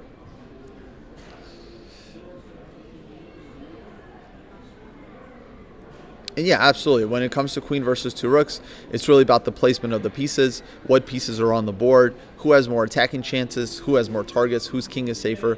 You have to kind of balance all this in order to come up with a right evaluation, which definitely not easy to do. I would say evaluating positions with material imbalance, different sets of material, is probably one of the hardest things to do in chess, because it's not easy. It's like you're literally comparing apples to oranges. It's like people say you can't compare apples to oranges, but it's like here you're literally, you're forced to compare apples to oranges and figure out who's better. Also, I never really understood this phrase, comparing apples to oranges, because like you can compare apples to oranges, you can. They taste different. Oranges are, more citrusy. They can be a bit sour. Apples are, I feel like they're a bit sweeter. You have different kinds of apples. Some are more sour, some are sweeter, right? But you can still compare apples to, like, I don't know. Have people not, we go to a restaurant, you see a bunch of options on the menu and you pick one. What are you doing? You're comparing options, even though they're different, right? You're choosing between sandwich or pasta or salad or soup. You can't compare apples and oranges, but you can compare these other things. And then let's say, you're at a smoothie shop, you're ordering a smoothie, or you just want a piece of fruit. You're going to order an apple or an orange or a banana or something. You're comparing. So I just don't know what we're talking about, I just feel like you can compare. Apples are crisper. Sometimes you feel like an apple, sometimes you feel like an orange. Sometimes you feel like a banana. I guess what it's saying is that you can't say that like one apple is better than like one orange, because maybe for apples it's like a bad apple, and then for oranges it's like a good orange. I guess that's what, like, if I had to try and explain, if I had to try and straight man the phrase, I guess that's how I would explain it. But like, I don't know. Anyway, in chess you do have to compare apples to oranges, and quite often, because sometimes you're going to get imbalances. You get stuff like this, where you have bishop takes knight. Maurice Ashley calls this the Grandmaster Exchange, when you give up a bishop for a knight and create some imbalance. And you have to figure out, is this a good version for black or not? Now, one thing that is easy to compare is the time on the clock. And right now, black has 30 extra minutes here. It's a very sharp position. They're not getting any extra time other than the 30-second increment. So, yeah, this is very, very tricky for white. Like, his position objectively might not be that bad, although I do kind of like what black is doing. But yeah, the problem is you don't have a lot of time to figure it out.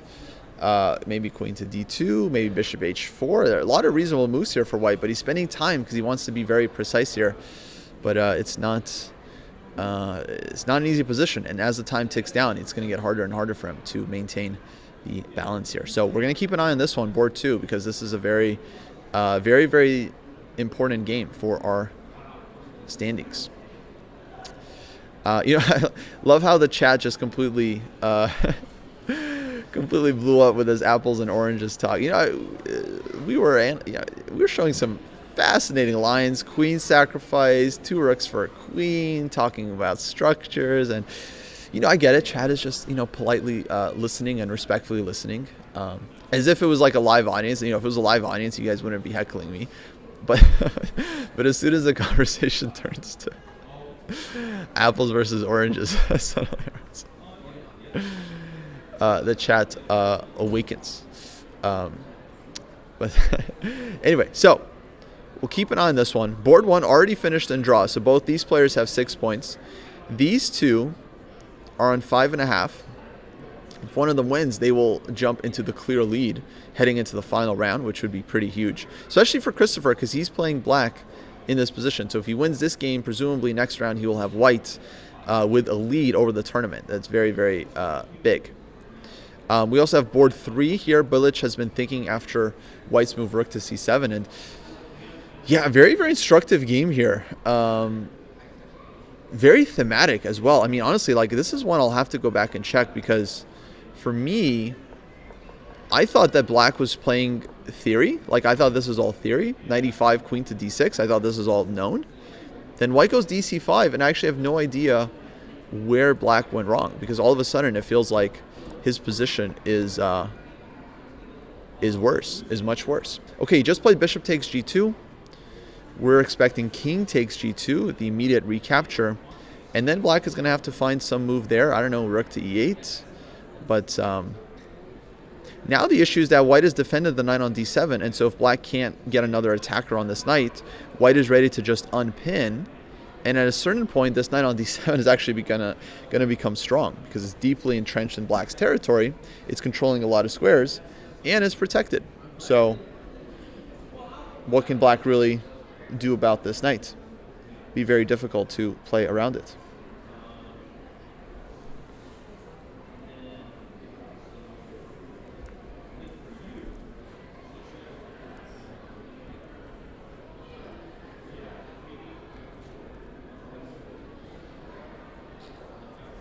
So this is looking good for white. I definitely like his position. And yeah, guys, I'm really curious. Maybe I'll check the theory here, because I'm just wondering where the players...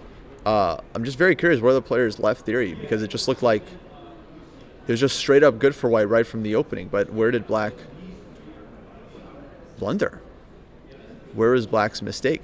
Because we know at least with knight takes f8, white could have been winning. I think he's still much better now, but we know he was at least completely winning. So, yeah, clearly black made some mistake in the game. But where was it? Where was it? Okay, I open ChessBase. I open my database here. I'm just going to quickly play through the moves, and then I will let you guys know what we discover. So it's knight f3, d5, and yeah, we'll open up the online database. Yeah, I'm just very curious where the players left the book here. So it's here. There was e3, c5, knight c3, knight c6, knight takes d5 still. Hundreds and hundreds of games there from that position. Queen d5, d4, rook a d8, the main move. Knight e5, queen d6. So dc5 is the main move. Okay, so basically the players have been following theory. Queen takes c5, knight to d7, lots of games there. And then queen f5 seems to be the main move in that position. Queen g5, it's possible, is a mistake, as was played in the game. It's queen f5. So I know I'm not showing it on the board. Let me just put it back here. So this is the key position where the main line is for black to play queen f5. So queen g5 might have been the mistake here. So let me check this one if this is indeed correct. Because after queen g5, white seems to be scoring very, very well. Indeed, h4, queen h6. And yeah, white is already winning there with rook to c1 and knight takes f8 as well. But okay, Armin's move rook c7 I'm sure is fine also. So I'm just curious, after queen f5, then that position is playable, basically equal for black if they know their stuff. Okay, so basically this was kind of opening disaster for Bilic, because this is a known line. He plays into this theory, but he just didn't know it deep enough. He goes queen to g5 here, allowing h4. And I think the other issue is that the queen on h6 is just much worse than the queen on f5 in all of those variations that we were looking at. So here, black is kind of surviving. Rook to c1, knight to b8 I saw was given. Sorry, with the line with queen f5. So here after queen f5, rook c1, and knight to b8. This is complicated. White can also throw in e4. Position is sharp, but it's a theoretical position. Objectively, black is okay. But he didn't know this, so he goes queen to g5. So he basically gets caught here. And now it looks like white just has a tremendous position. Bishop g2, king takes g2. Black just played rook e8, and now it's white's turn here. So let's think a little bit about how he might convert this one. Of course, you can take the pawn on a7. I don't see what black is going to do to you. But my instinct would be to try to unpin, like queen c2, bring the rook to d1, and now we can eventually pick up that pawn and just have kind of a dominating position. Black chose to compare apples to oranges, and his decision was a blunder. Indeed. Indeed. So this is looking good for Arman. He has a lot of moves here. Queen c2, queen e2, queen f3. Queen to g4 is possible as well. Kind of targeting g7. Eventually his other rook wants to come to d1 to support the knight. And of course he can think about rook takes a7 at any moment. So this is a big result. If white wins this game, that means he catches up to the current leaders. He'll have 6 points, along with Zhao Chao, Li, and Putnam that have already drawn. And then a lot will depend on the result of this board 2 game between Christopher Yu and Praneeth Vupala. So if we have a winner in this game, then they'll have a clear lead. Otherwise, we're going to have multiple way tie at the top going into final round. Now let's check this out. So rook e5, we did see bishop takes f6. White ultimately does go for it. GF, knight d2, f5. Very, very imbalanced position. Very, very imbalanced. Now, white has kind of the safer king here, it would seem, as we've opened up black's king. But on the other hand, black has more pawns on the king side. So, oops. I opened up picture-in-picture there. Black has more pawns on the king side. So it's not totally clear that white's king is safer, as black's king has more cover. But also black has the dark squares. And this is what makes me really like black's position here. So he's got queen f6 coming, rook to g8, bishop to d7. Feels like all of black's pieces are coming into play here. So personally, I was liking this position for black, but let's see how it plays out. So knight d2, f5, knight c4 hitting the rook. Rook drops back to e8. Now, of course, white can trade on d6 and trade off the dark squared bishop. Maybe this is what his intention is, because that's a very strong bishop for black to leave on the board. So he might be willing to go knight takes d6, queen takes d6, and now play the position from here. Maybe bishop c4, queen h5. And yeah, black's king here is definitely a bit airy, if I can get this arrow off.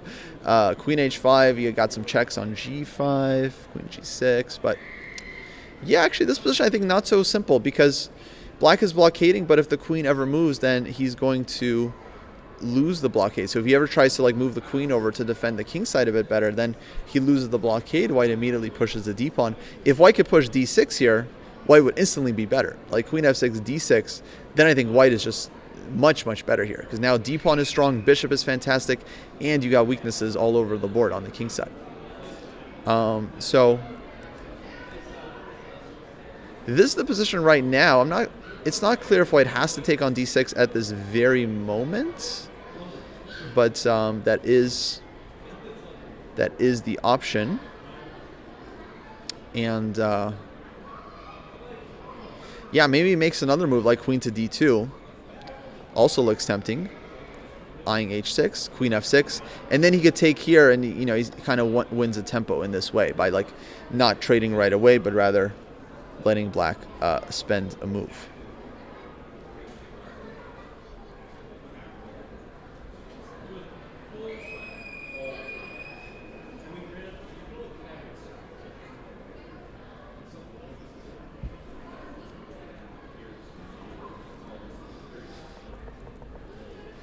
But 12 minutes here for Praneeth. Not a lot of time.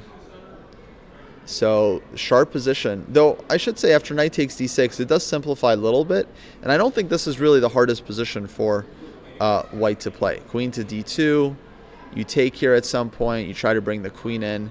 And these pawns, f5, e4, they could become targets. You know, the pawn on f5 could definitely be a weakness. Some g4 break at some point. So, yeah, actually, not sure. I think I may be a little bit over-optimistic for this one.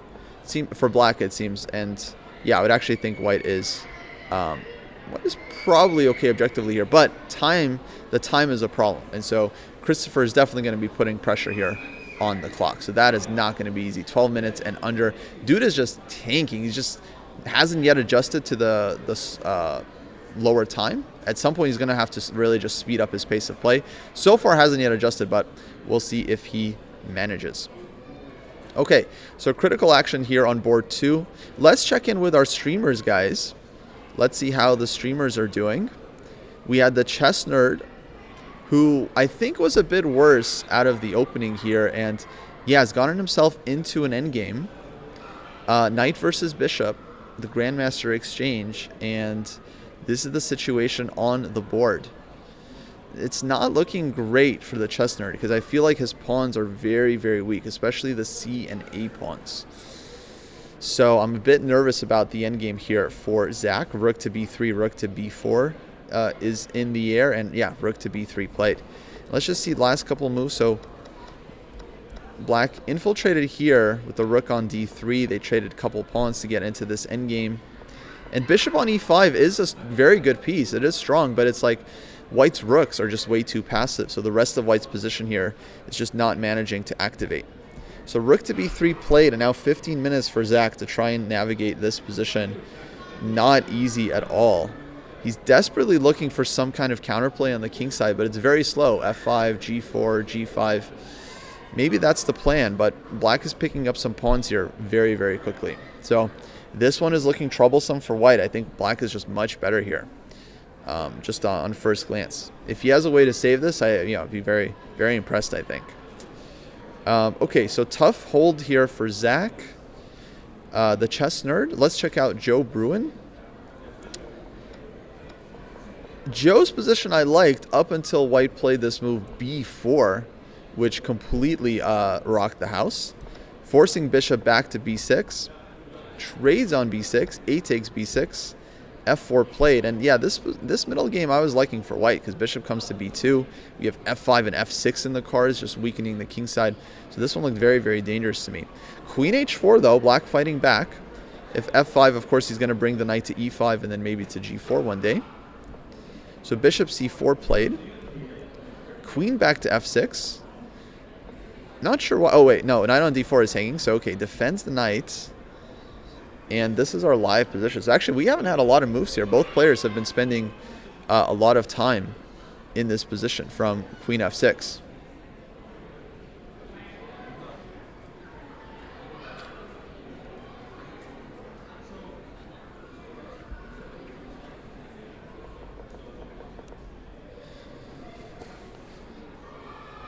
And, okay, what is happening here in this position?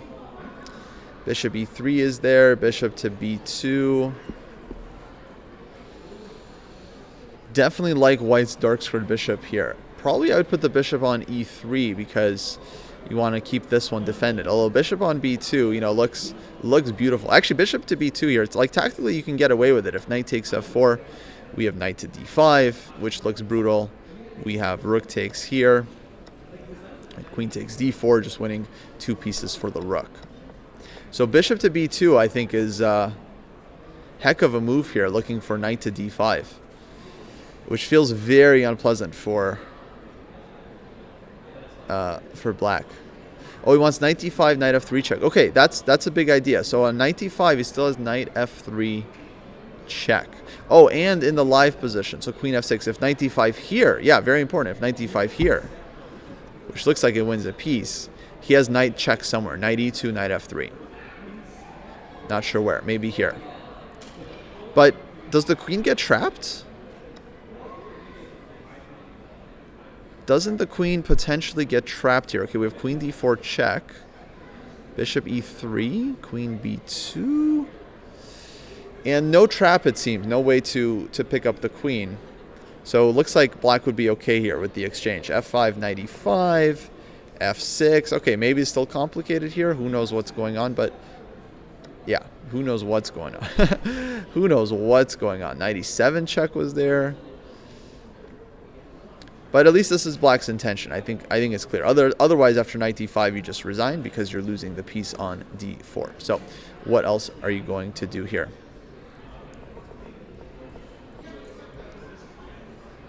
But bishop to b2 is still there. And eventually, this is going to be a problem. Like, okay, white maybe will have to spend a timeout to go rook to b1. But once something is defended on this diagonal, knight d5 is coming. Knight d5 is coming, knight e2 is coming, so black will have to go c6 somewhere. That's weakening as well. I would say clear edge for white, not like winning advantage, not decisive, but let's say clear edge for white's position.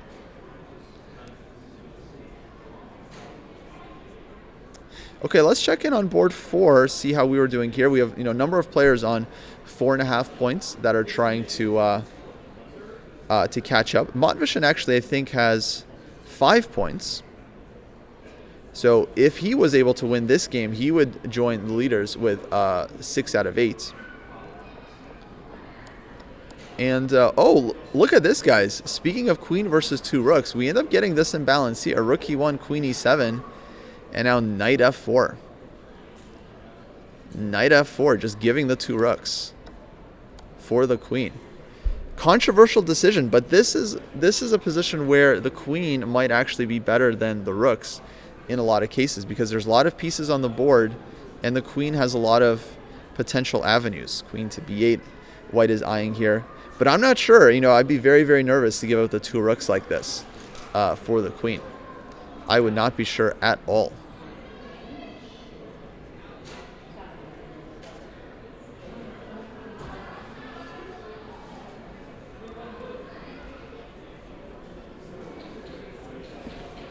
But very bold decision by Tadev here to play knight f4 and give the 2 rooks.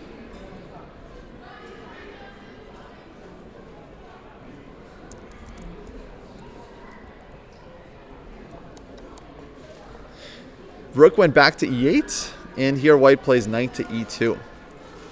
Now white doesn't have a pawn, so it's queen for 2 rooks flat, but knight came back to e2. White wants to infiltrate with the queen here. Queen to c7. And yeah, it's annoying for black because there's targets, there's weaknesses. You have to keep everything defended. So 2 rooks might be worth more than the queen in a lot of cases, but when the queen has targets, it starts to feel much more complicated than that. So we'll see how black handles this one.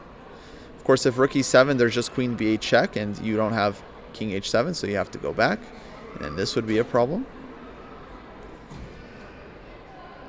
So somehow black has to figure out how to consolidate. Rook c6 is there to just cover the infiltration square, but then bishop to b5 is an issue.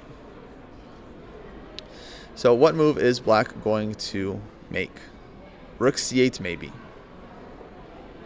Maybe rook to c8 to cover c7. Now, would you want to trade minors as black here with bishop to a6? I'm not sure. I think in general you would want to trade off with the 2 rooks versus the queen. But concretely, what's happening here? Not sure, actually. This definitely feels like a very tempting move because if takes, then knight is hanging, a2 is hanging. This one is kind of awkward for white. On the other hand, you kind of pull your bishop off the long diagonal, which is not always what you want to do. So I wonder how white would respond to this one.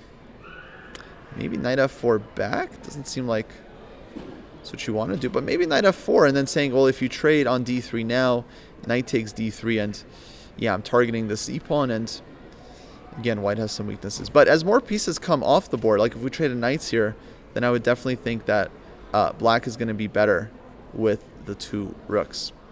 Okay, we'll see if the Grandmaster can Grandmaster this one out to a win.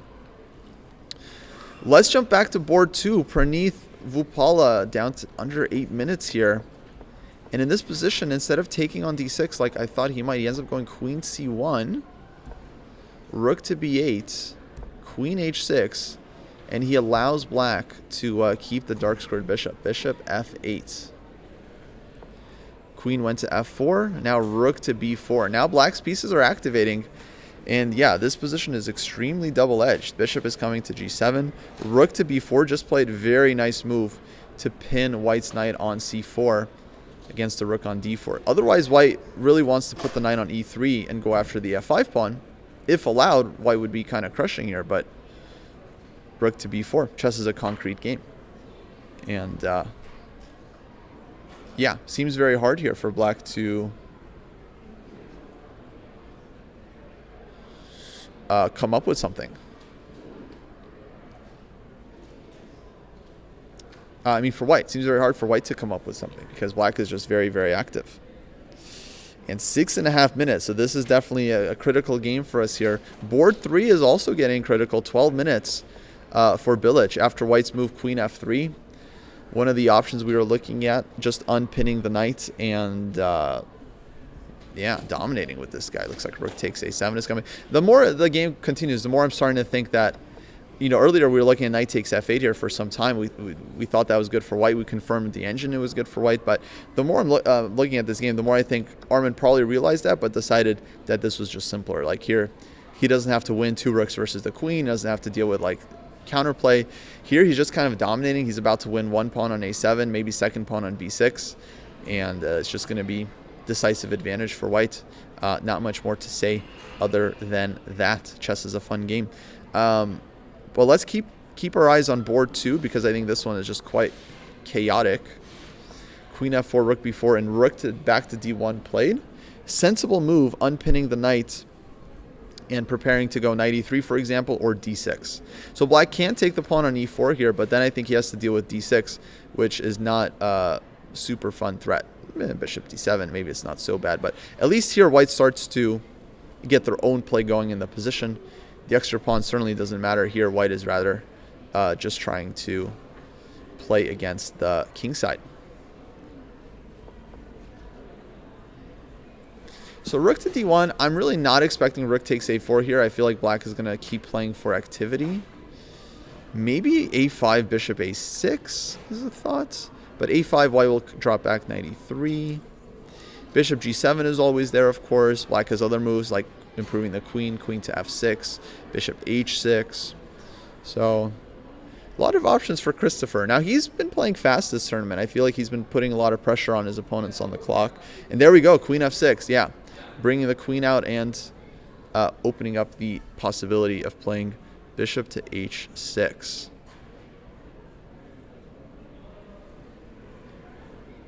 And now this is tough for white. Yeah, I like this move because it kind of plays against knight e3, which would be a very nice square for the knight because now bishop to h6, you get hit.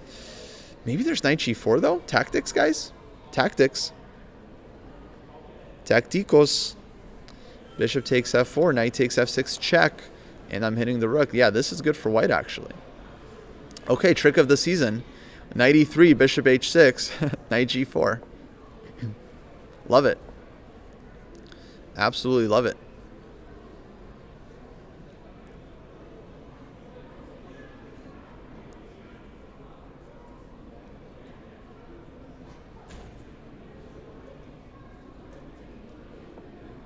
d6 played.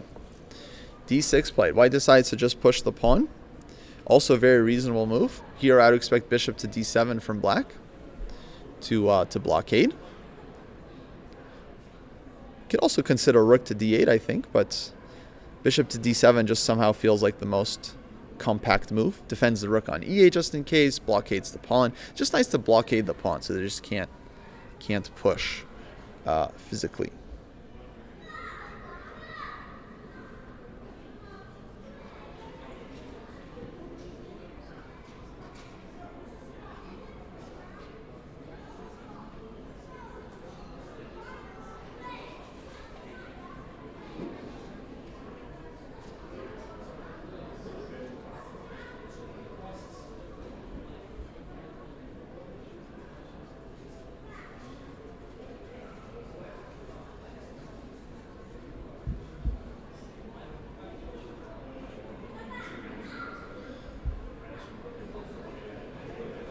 So we'll see what Christopher does. He's thinking a little bit here. I would kind of expect him to play a bit faster because that seems to be his strategy. But maybe bishop to d7, there is something to calculate. Or maybe he's considering bishop h6 first, maybe a rook to d8 just to try and go after the pawn.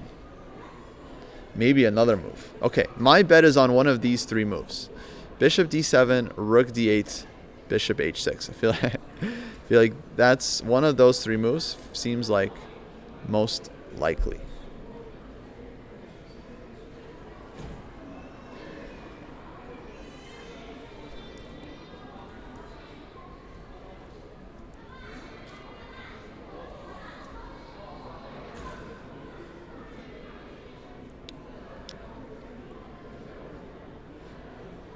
So, predictions chat. What move are we expecting here? I'll give you three options, or you can come up with your own option if you would like. Bishop e6, a fourth option.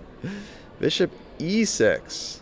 Okay, actually also a very tempting move because attacking the knight, and you can still play rook to d8 to try and round up the pawn. And this knight on c4 is very important for white. But after white goes knight e3 here, or if white goes knight e3, black still doesn't have bishop h6 because of knight g4. Trick of the season. After bishop h6, there might be d7, but bishop h6, d7 takes. Oh, queen g3 check. Oh, Kaylin's so tricky. Kaylin's so tricky. Queen g3. White wins a piece. Oh, nice trick. Okay, so that's an important detail. Bishop h6, there is d7. Very nice. So bishop e6. Now he doesn't really have to worry about d7 because the rook can blockade on d8. And his rook is very, very solid here.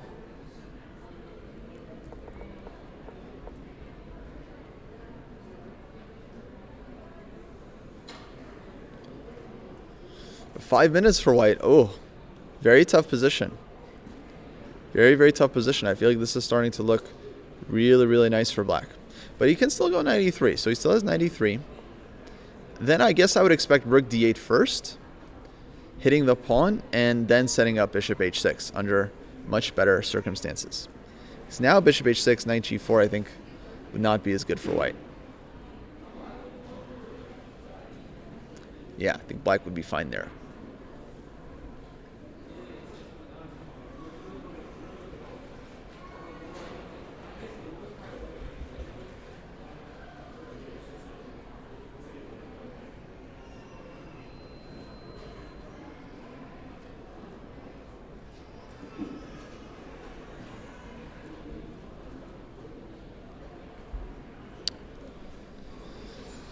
So, 4 minutes for the Grandmaster from India.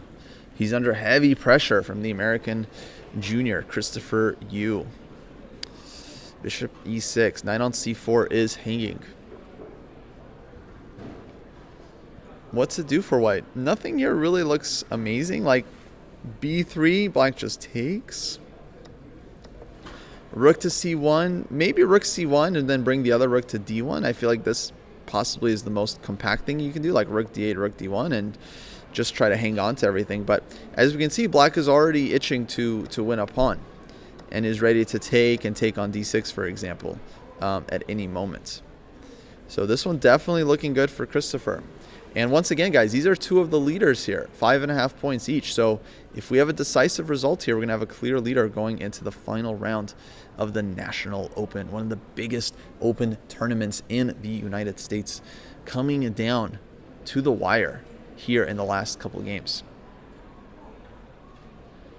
3 minutes for Praneeth. He's got to come up with an idea here. Knight is currently hanging. If d7, rook to d8. He's calculating furiously. He's trying to find some forcing lines to maybe clarify the position, but it's hard to do. Pieces are staying on the board. Black's bishops are pumping. Okay, comes up with knight to e5. Knight e5. I think threatening d7, rook to d8, and knight to c6. Ooh, very cagey move because you walk into bishop g7, you walk into bishop h6. But once again, on all these moves, white is looking to play d7. Let's say rook d8, knight c6 with a nasty fork. And this would be winning for white. It's just winning the rook. If bishop h6, then we have d7 anyway. Rook d8, queen g3 check, Kalin's trick. King goes somewhere and then knight c6 again. Looks to be good for white. So I don't think black really has a good bishop move here. I think got to do something with this rook on b4, which is now doesn't seem to be very well placed and is just hanging under the threat of knight c6. Very resourceful move. Yeah, absolutely. Now objectively it might not be good, but objectively white might have been in trouble anyway. So what are you gonna do? You got to try something. Okay, rook takes b2. I think very logical move from Christopher. He just plays it quickly. He's like, all right, I got to get this rook off of b4. I can take a pawn. I can take with tempo. I can put my rook on the second rank. That's all I need to make this move. So bishop on e2 is hanging. White can throw this in, but then just rook to d8. If knight c6, rook takes d7. And this seems like white's position is falling apart a little bit. Maybe white can consider bishop takes pawn like this. But now bishop to g7, bishop h6, black can start getting the dark square bishop out. Maybe start with rook to d8. Although knight c6, rook d7, knight e5, rook takes d6. Might not be good for white either. Okay, less than 3 minutes remaining. Close to 2 now for Praneeth. He does have the 30-second increment, but over the board, it's very, very hard to play accurate chess while you only have so few moves. The bishop h6, yes, still walks into knight g4. Thank you. Important point. So here, bishop h6 would still walk into this one, and white would be winning. Takes with check, and targeting the rook, or it can take the bishop. Or if king g7 takes the rook with check. So we're not going to see bishop h6, so that's why I was expecting a rook to d8 here mostly to avoid this this fork after knight f6 check, but also to improve the rook and to keep white's passed pawn under lock and key, right? Like we're often taught that we should do. Nimzovich, my system.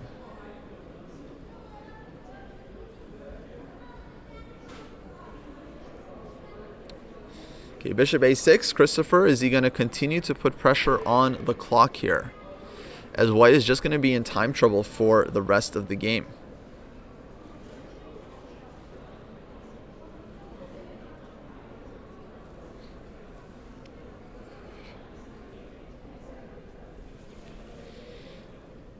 So what other moves can we come up with? There's rook to b6 as well. I kind of like rook to b6 actually, because it hits the bishop and covers c6 square. But after bishop to b5, though, rook to d8, d7, white's pawn is strong. Maybe there's some knight c6 ideas in the air. But knight c6 right now, rook d7, of course, but still. At least white gets this kind of nice, like, crystal grip. Pawn on a4, defending the bishop. Bishop defends pawn on a4. That's rock solid. Bishop defends this pawn. Knight defends pawn. Queen defends knight. Rook defends rook. Rook defends rook. So everything is defending everything. And it's very, very solid here for white. Do they get bonus time after 40 moves in this tournament? They do not. They do not, because it's 2 rounds per day. So it's just a straight 90 minutes plus 30 seconds time control. So that's it. White here is going to be relying on the increment for the rest of the game. Okay, so I think Christopher's thinking about this bishop b5, d7 thing and not really wanting to allow that, but what choice does he have? I feel like he's calculating here something. Queen g7, cheeky mate threats? I'm not sure. I'm not sure.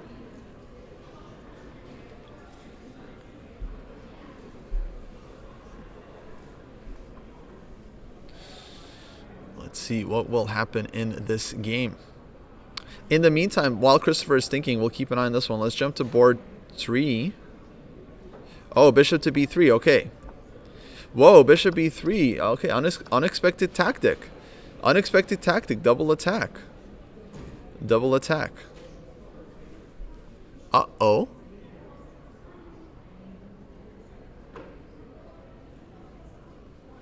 What's white supposed to do here? He does have knight to g4. He has knight g4 tempo, but then black maybe moves the queen like queen g7. and everything is still hanging. You can also take on f5, I guess, but then we're taking on e5. Okay, so d7, right? You got to start with d7. If you have any chance here, it has to be d7. And then rook d8. Yeah, and then knight on e5 at least is not hanging. But rook on d1 is hanging, and he wants to take on a4. So Christopher's idea is like d7, rook to d8, rook moves somewhere, and then maybe he tries to take on a4 and then eventually pick up this pawn.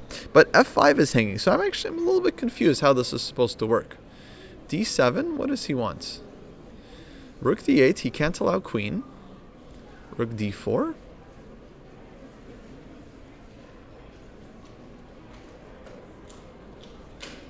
Or maybe knight c6, playing for compensation. Yeah, so like d7, rook d8, knight c6. I don't want to make moves on the board because white only has 1 minute, so we're going to see his move here very, very soon. And we can just kind of analyze along with him. But yeah, why is he thinking? I mean, okay, he wants to make sure that, d7 is the move he wants to play, because maybe queen f5, maybe knight g4 is there. Before you make a move, you do kind of want to make sure that this is your main move. But he is losing precious time, precious seconds. d7, rook d8 is going to get blitzed out, and then he's going to, of course, have to come up with a move there.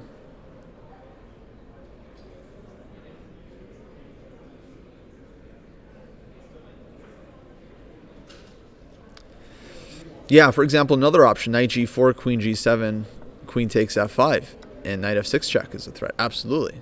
Absolutely. What's happening here? This is the hardest part about time trouble. Sometimes you have more than one tempting option. You can't calculate either one of them out until the end, and you just have to pick. And what do you do? He goes for a third move, bishop c4. Bishop c4 played. And that's the key point too, actually. After d7, rook to d8, this bishop is hanging. Actually, so here white would be losing material anyway. Very important point. Okay, that explains why not d7. So Grandmaster Strong, and we here are like, why doesn't he just play d7? D7, only move. Just go d7 and then think, okay, maybe d7 actually loses on the spot. So bishop to c4. Bishop c4, actually fantastic move he found. Look at this guy. Like, he's fighting so well here. If bishop takes d1, now bishop takes f7 check.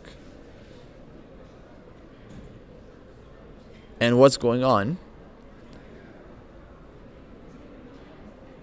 What about queen takes e5? Then I think he wants to trade and then push d7 here. And okay, bishop e7, but he'll be winning back his piece, his material. Yeah, I could have done bishop c4 after d7 as well. That's true. So takes here, bishop c4, and now Christopher to move. 41 minutes. Hello. What's up, bro? You want to join? Come in. Can I join you? Yes. Okay. On in, pull up a chair. Horrible.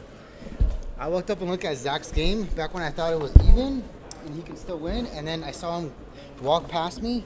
I said hi. He looked like he was super ultra dead and just like hates life.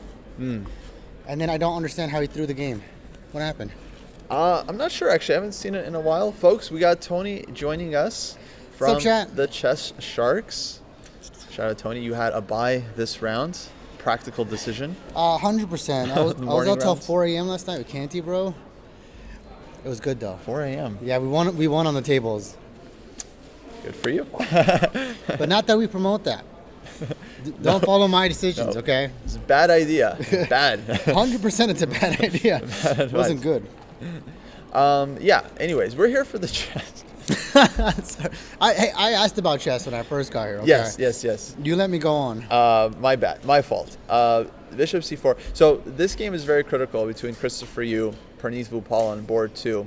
White having 36 seconds here. But he just came up with an amazing move. Bishop to c4. Hi, Tony. What's up, bro? In order to try to salvage his position. I mean, everything is hanging here. Knight on e5 is hanging. Rook on d1 is hanging. White's losing material. If d7, rook to d8, and then this guy is hanging too. So bishop to c4 is like the best of the worst. Possibly saves everything, yeah, because like f7 is hit, and now black trades on c4. He has knight c4. Okay. And he defends the pawn. My first thought is to take on E5, but maybe the pawn gets through? But yeah, if you take on E5, there's D7 always. Exactly. Bishop E7? Hold on. Can black hold like this? Well, but now you have check and take on B3, right? Ah, check here. Yeah. Nice. Absolutely. King somewhere, and then white gets the piece back, and then this pawn is still really strong. Yeah. And then you'll sack the A pawn to deflect. Okay, we have moves. Oh, with the queen. He takes this way. Okay. Oh, So D7. Queen Oh, G7. what? Queen G7?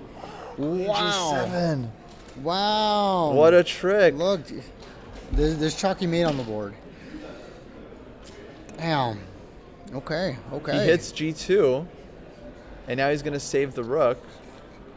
This might be over, but wait, why didn't white trade and go D7? What was the issue here?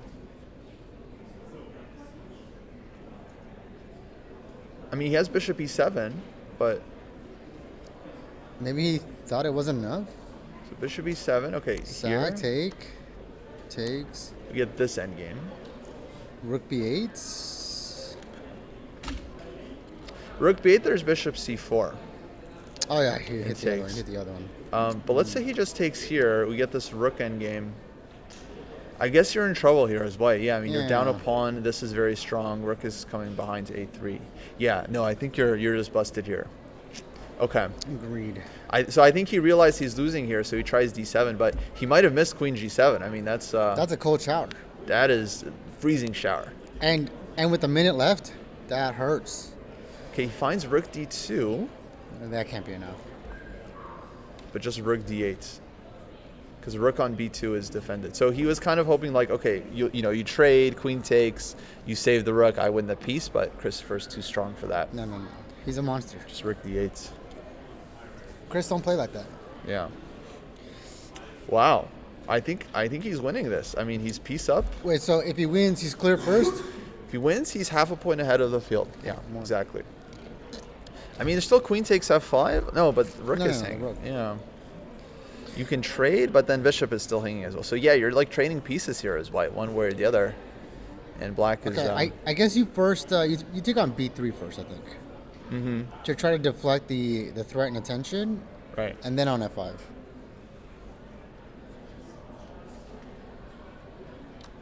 Yeah. Yeah, it takes. Yeah. He did that with like 1 second. I think you take on F5. And take on F5, and yeah, you just try to But pray. But E3 is like...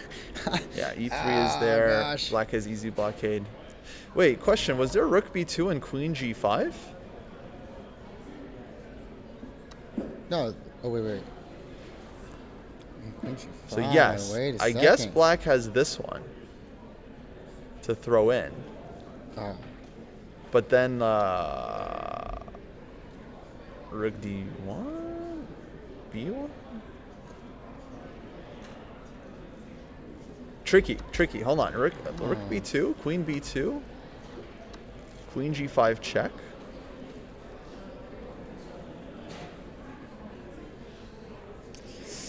It's not looking good. This looks good for white, no? Queen G7 is take, and then that's the problem. like your pawn is promoting. Wait. You take on F1. Here it's bad. Oh wait, there's mates. Yeah. And the E3 pawn might be just as fast. Because you get Holy bishop moly. E7 if you give him a tempo. So did Christopher calculate all this? Like, I mean, he's the one with 40 minutes, right? yeah, he sees this like here, takes. Okay, but white can still move the rook. Like rook D1, Okay, but are you fast enough? E3. E3, queen E8.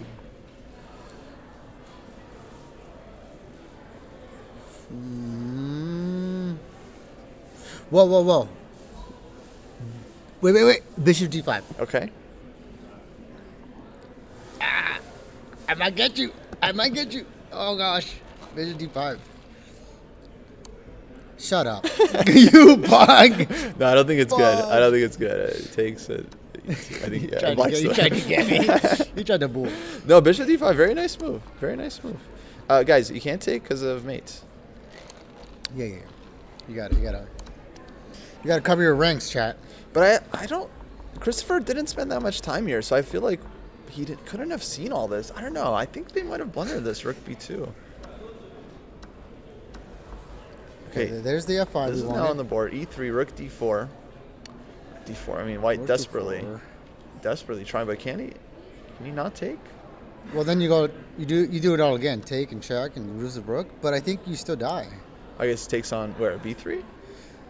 Oh, I think this version's word. No, I think queen g5 and he takes Oh, d8 queen again. g5. Oh, like this. Oh, Yeah. okay. He goes back to this. Uh-huh.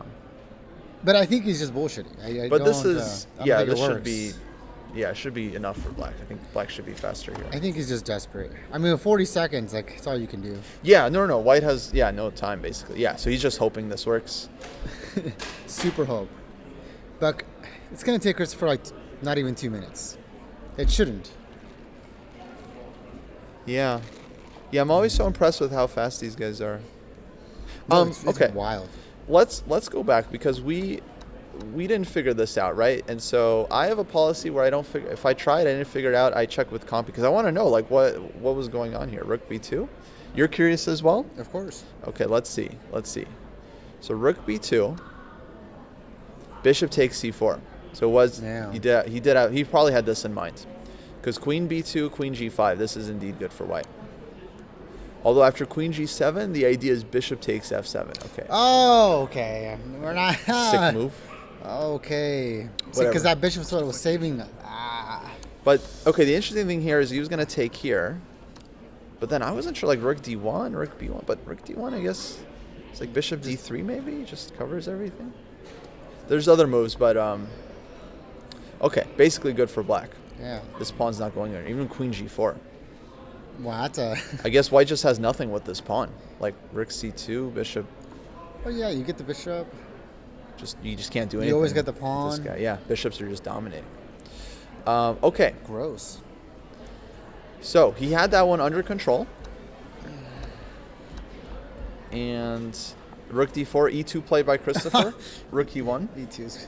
Yeah, already E2's just throws in mean. e2. E2's mean. And yeah, now feels like he can just take and win directly, right? Like check. We'll go back. Here. Here and like rook d3 maybe. Something like Yeah. this. C3 should be plenty. Yeah. And you There's just can other never moves. take. Queen c3. It just hurts. Oh. Wait, but Although check wait, again. Check are again. we? Yeah, there's check. Also, I think maybe this might be working now with the perpetual. Dude, you'd be so depressed. If Christopher slips a perpetual, that'd be crazy. Yeah, no, not gonna happen. Rook b1. Wow. Rook b1. Unnecessary, I think. Unnecessary. Unnecessary. Yeah. I think there's an easier way to win, but this is flashy. No, this is gorgeous. This is beautiful. I love this. But okay, the best part about this is when you have 20 seconds like this guy, and you get hit with this, bro. You just sit back and say, You just "Thanks for the collapse. game." Yeah, you just collapse. Like there's nothing you can do. You're like, okay, you know what? Like you deserve the win. You like put me in my place. Rook to b1. I mean, what a nice move. Very, very. He hangs the rook to two pieces. If rook takes b1, his idea, guys, is queen d4, and now in queen g5 check, white gets mated by force with queen d1. So he takes with queen, And now he's gonna show d4, us. and now it's just consolidating, just picking up the pawn, and it's just extra bishop for black. I mean, it's still like some work to do to win this one, because you have the wrong color rook pawn, but I mean, yeah, Christopher's gonna win. yeah, this is because he's also gonna make it easy. He's gonna force a trade here. Anything move, queen d1. Yeah, either queen d1 or queen a4 is coming next. So he probably plays rook e1. Probably you rook take the e1. pawn. Mm-hmm. And yeah, you have to convert this, but the extra piece is gonna be felt. Got it. You just start using the bishop d6, queen f4, and yeah, it's just Ew. kind of over. You just So very Just nice trying. game by Christopher. There's a question: did he get the time edge due to just playing fast, or because he won the opening battle, or something else? I think he just played faster than the opponent in the middle game. White spent a lot of time on some decisions, This is a terrible version. yeah, he's able to Check, build up rookie the big one. time advantage. Yeah, I think you just trade Takes. queens here. Yeah, for sure. And then rook here, you'll stop the pawn, and Wait. Here's a technique. We need technique. Rook goes over. here. Yeah. This is the instruction. You move the rook up, and you stop it on the dark square. Technique, chat. And then you bring your bishop in. You see that, chat? Look at that. Don't let him push it. Make it easy Look for at yourself. that, it's beautiful. And then bishop b4, and yeah, you're getting this pawn. Now, even without the f pawn, I think it's still winning for black, or like, well, I don't know, get 2 pawns, but if you traded 1 pawn off, it's still winning, but with the f pawn, then it's, yeah, just totally over. But he goes queen a4, Freaking Christopher, you maximalist. killed my moment. Come on, Chris. He wants rook to d1 now. Wow. He's just mean. I think he's just trying to like make him crack in the 20 seconds and not play it out.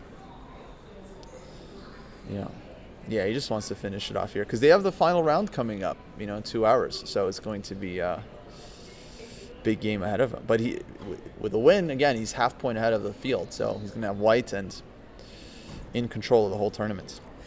Chad, I wouldn't say you need fast play. I think the real dissonance here is that Christopher Yu just calculates that much faster and better. Yeah. It's not needed. But also, having no second time control means the time pressure is real. Right. So there's no second time control. It's 90 plus 30. He has very fast calculation. But also, I should say, it's not like this only plays in his favor. Christopher lost in round 2 of the tournament to Zoe Tang. And he was way ahead on the clock in that one. But his position was sus, and Zoe punished him and won very nice endgame. Dude, Zoe's a beast. Yeah, actually, I want to check on her game. I think Christopher's winning this one. Zoe was playing Alice Lee today. Actually, we haven't seen this game. Let's go, Alice. I'm sorry, not to be It's a not big, to have favorites. big matchup. But you're an Alice fan, huh? Yeah, bro. Okay. No, I think- who isn't? She's helping U.S. chess in so many ways, and I like to see it.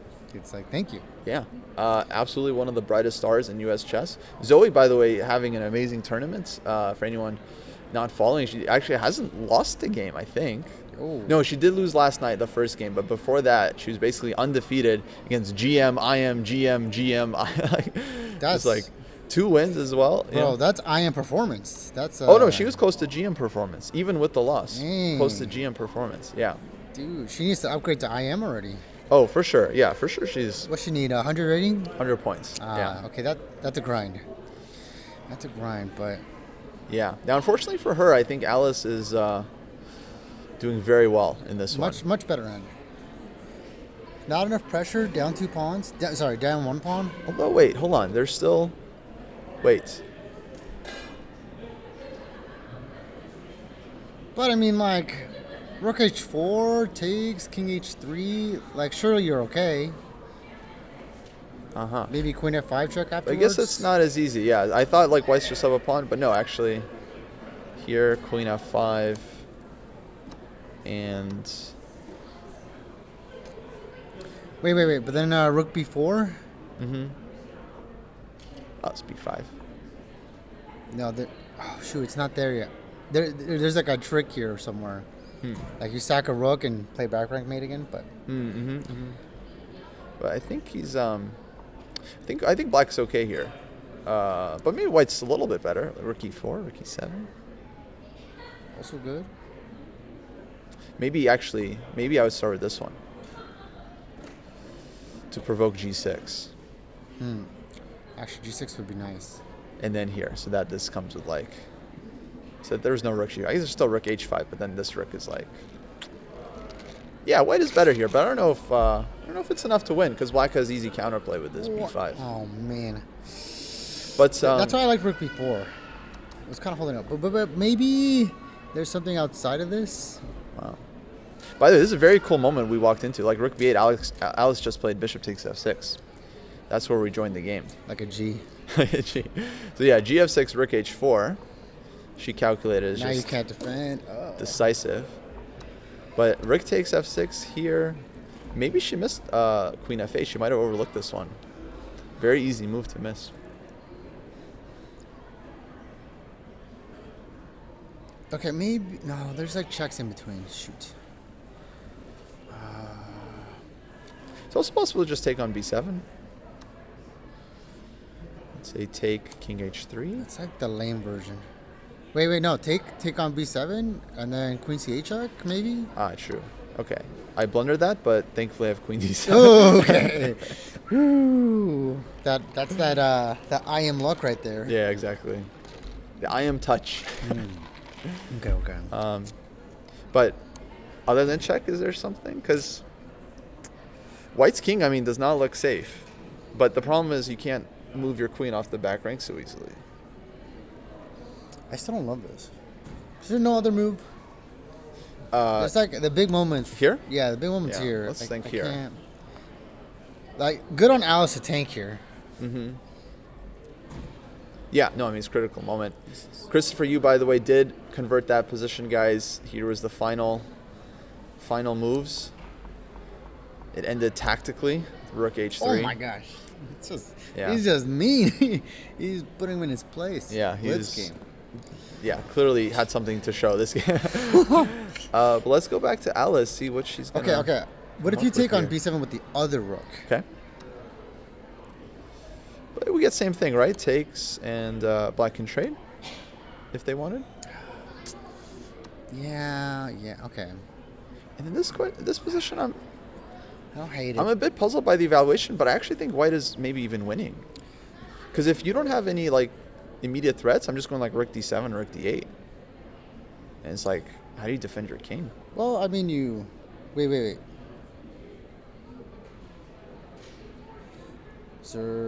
Sir... No, there's h5. Okay, h5. Let's say rook d7. Yeah, queen check, and then you plant your rook on a5, I think. Yeah, And maybe you can hold.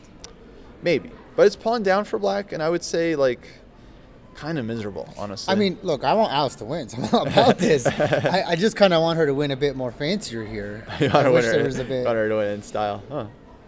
Okay. But chess is sometimes not so easy, you know? No, it's brutal. It's like a bad cold sometimes. Okay, Kalen suggests queen d4 with idea take, queen f7. Also possible. Yeah, I mean, Let's say check. King moves. Queen e5. Rook b7. Rook takes b7. takes. White wins. But here I Let me think go back. white's better, but But I think it's a less good version actually, less good version, right? because the queen gives you draw odds, perpetuals, Yeah. forks. Keeping the queen is a win for black. Yeah, it's like hard to see exactly how white makes progress here. But I was taking her time. I think it's very smart because I think she wants to like really figure it out. You don't want to just allow rook takes f2 against your king and just be like, yeah, whatever. Like king h3, I'm fine. Like you want to really be sure. Like, there is a world where maybe rook f4 is all right, but Yeah, rook f4 is an option, but I didn't quite see it. So okay, it does take on b7. Now Zoe's been calculating this whole time, so she, I'm sure, has something ready here. Probably will take on f2 first. I mean, it's the only thing to do is black. Yeah. You don't do this, you resign. So probably takes f2. Isn't that the cutest little camera ever? It is. It's travel size. Like this one? Yeah, the meat. Not sponsored. Not Not yet. Not yet. Obspot. Email us. Okay, takes. Expecting king h3. Is there ever perpetual with rook h2, or is that just nonsense? Yeah, I'd be Wait, don't you hide on g5?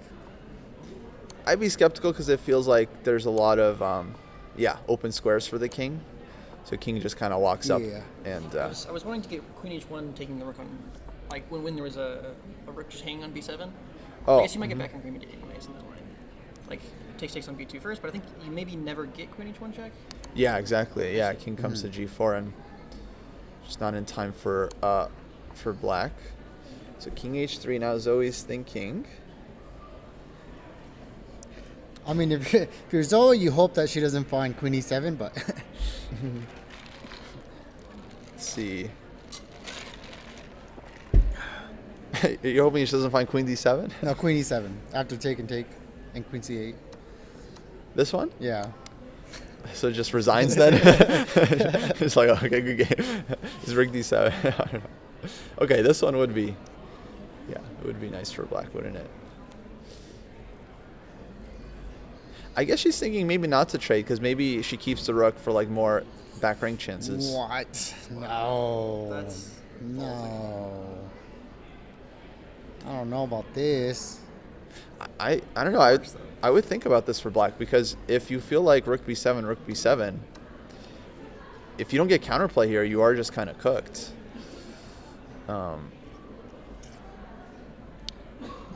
Hold up. Let me cook up. Hold up. Rook e8. Well, you need the light square still. 8. 1 minute for Zoe. She's very, very concrete. Maybe you're right. Maybe rook e8's the practical try. It might be. I think if you're kind of worse either way. But it would only, I think it only really works if Alice was the one with like a minute left and she was cooking up. Rook e8's like really, really troublesome. With Zoe having a minute, yeah, it's tough. Yeah, she does trade. Damn. The other thing is, okay, on rook e8, like, white could take here. Actually, this is And queen d7, wait, no. like, Queen d4. wait, queen d4 just wins the rook. queen d4, rook f6 still is there. He's an IM. Yeah, sorry. Sorry, guys. But like queen d7, you're potentially picking up another pawn, like maybe you take here. But like this one, it's like,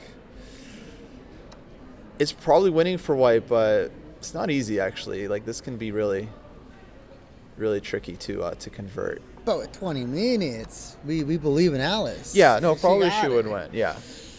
But Zoe takes, and now needs something. Wait, what does this put Alice if she wins? Alice wins this. I think she is on 4.5 points. Yeah, so she'll have 5.5 out of 8. So definitely in contention for a decent placing. Dang, go her. Yeah. All she needs is that rating now. I think she has all the norms. No, I am already. I'm for GM. Oh, for GM. Yeah, no, bro, she's on the Rata GM. I don't think she has 3 norms, but Really? She has for sure two. I think she has maybe 1. No. Maybe 2. She's had such good performances. At least 1. To think she didn't eke some out. Do the U.S. Championship, do those count as normal tournaments, or do they need international Well, players? I think it's the foreign player that stops you. No, actually, U.S. Championship does count. It's so the question is about norms. Like if you can get a championship in a U.S. Championship, you can get a norm in the U.S. Championship. Normally, you can't without foreign players, but with national championships, they get an exemption Wow. because it's like such a prestigious event that it's Yeah. like, okay, you can get a norm. And it has happened. People have gone on like IM norms, maybe GM norms as well. Okay, so we do see this rook endgame. I guess Zoe just There's couldn't find H5. something better, but this feels really nice for white. I mean, black's rook is active actually. Hold on, rook f2. I guess rook e7 would be my. I mean, rook, not rook a7. Well, this one actually. Wouldn't you rather the outside pawn? Isn't that okay? But you're okay. I think I this see is what you're really saying. good. You're a little stuck. Chances for black, yeah, Okay. really good drawing chances. Usually you want the outside pass pawn versus the inside center pass pawn, but yeah, this I see what you're saying. in a lot of endgames you do, but here it's like, it might be nice to keep more pawns on the board, to try and like win the a pawn without losing a pawn, which will be hard. But yeah, I would expect rook e7 here, but actually, yeah, I think black is probably okay. King f8, king h7, because you can't move the king really here as white. And there are like puzzle rush mating patterns here with g5, g4. Sure. Rook takes h2. Some GGs. counterplay. I mean, Yeah. okay, maybe it's not like. So I think horrible. you are right, actually. I think this wasn't like that much for white. I think Zoe here, I think with best play can hold this, but of course she still has a minute. Ah, So best play. I mean, I don't know, man. Yeah, we might not see best play. Unless you're fishy fish. Can you go king h4, king g5? I mean, but But black is starting. Well, white would have had to do it here. you Which just- is hard you to take give. No, you take a check and then come over, right? Yeah, you can come back like this. Yeah, exactly. And then in the threat you go back, Yeah, and you have check. take Yeah. on h5, and then for sure it's the draw. Yeah. So rook e7, king h7. Yeah, of course, black is immediately coming up to cover this one. Rook e5. Okay, Alice continues to press. Now I think, I like rook e5. yeah, wants g6 so that the king can't get this square. But maybe king to g6.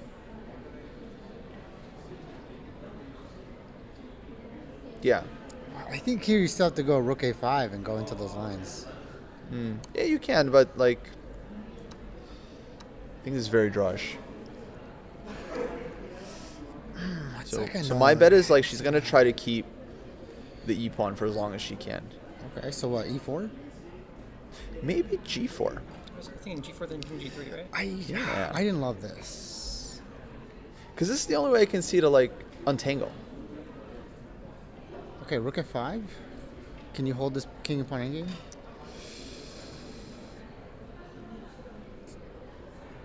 I mean, we can go here if we want to. We don't have to trade. That's okay. That's actually okay for black. I wouldn't hate that. But here at least white has a very healthy pawn up. And like this is harder to defend against, I would say. So yeah, maybe g4. Feels like a try. Oh, I just want to check. We had another very important game on board 3. Board 3. Let's see. What do we make of this endgame? This is a game between Armen Mikhailian and Alexei Bilic. Whoa. And oh yeah, there are some tactics here. Whoa. Okay. So we left off here Yo, brother, chill. What is this? with white just having, just like dominant grip. E5 played to just free himself. B4. We had Take on some f7. Jeez. crazy tactics. Take on a5. Lots of trades. Queen b7. Okay, is that necessary? A6. Bishop c3. Check. E4. Oh, Ooh. love E4. Yo, this cannot be okay for black. Takes. So black calculates that he's going to win the pawn back, but E6. Rook takes b7. F4, F5? And this is our live position. Well, F4, G6. Wow, I don't know, actually. This doesn't look that convincing for white. Like, No, I'm worried. this pawn is going to get stuck, and then black is running.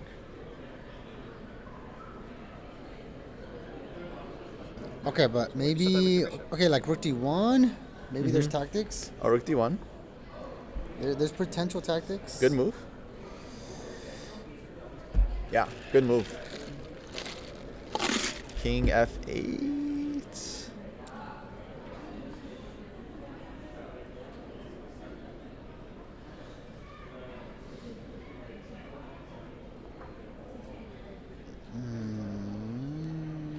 Okay, bishop check. Mm-hmm.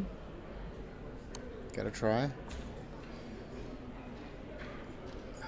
Man, but A5 comes quick. Yeah, it's like, so e7, Okay, I don't hate that either, but... bishop here.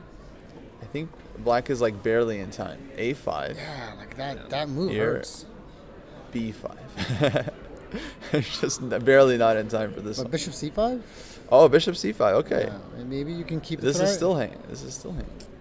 But I'm thinking worst case, you might be able to sack for the e-pawn and then just win with the 2 pawns. Maybe, Because, maybe. I mean, if you get, what is it? They get the 2 pawns to the 3rd rank is equal to a rook. Yeah, but it's A couple moves away. far from that, yeah.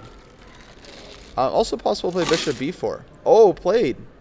Kalen, guessing the move. Grandmaster. Wait, but Just stopping this- the king from getting in. is this a worse version? What, A5? Is this not a slower version? Well, the king doesn't get in. Well, yeah, but he just waits till you push and plays king of 7. But a5, white has a lot of moves. You have rook d1, rook e1. Oh, wait, rook D1 right away. Rook D1's kind of gross. Wait a second. Yeah, filthy. Wait. Okay, but like Bishop C7. Hold on. I'm clenching. Oh, I don't know about that. Hold on. Who am I voting for in this game? We'll vote for the underdog. I am. Nice. But yeah, this looks like here and then just here.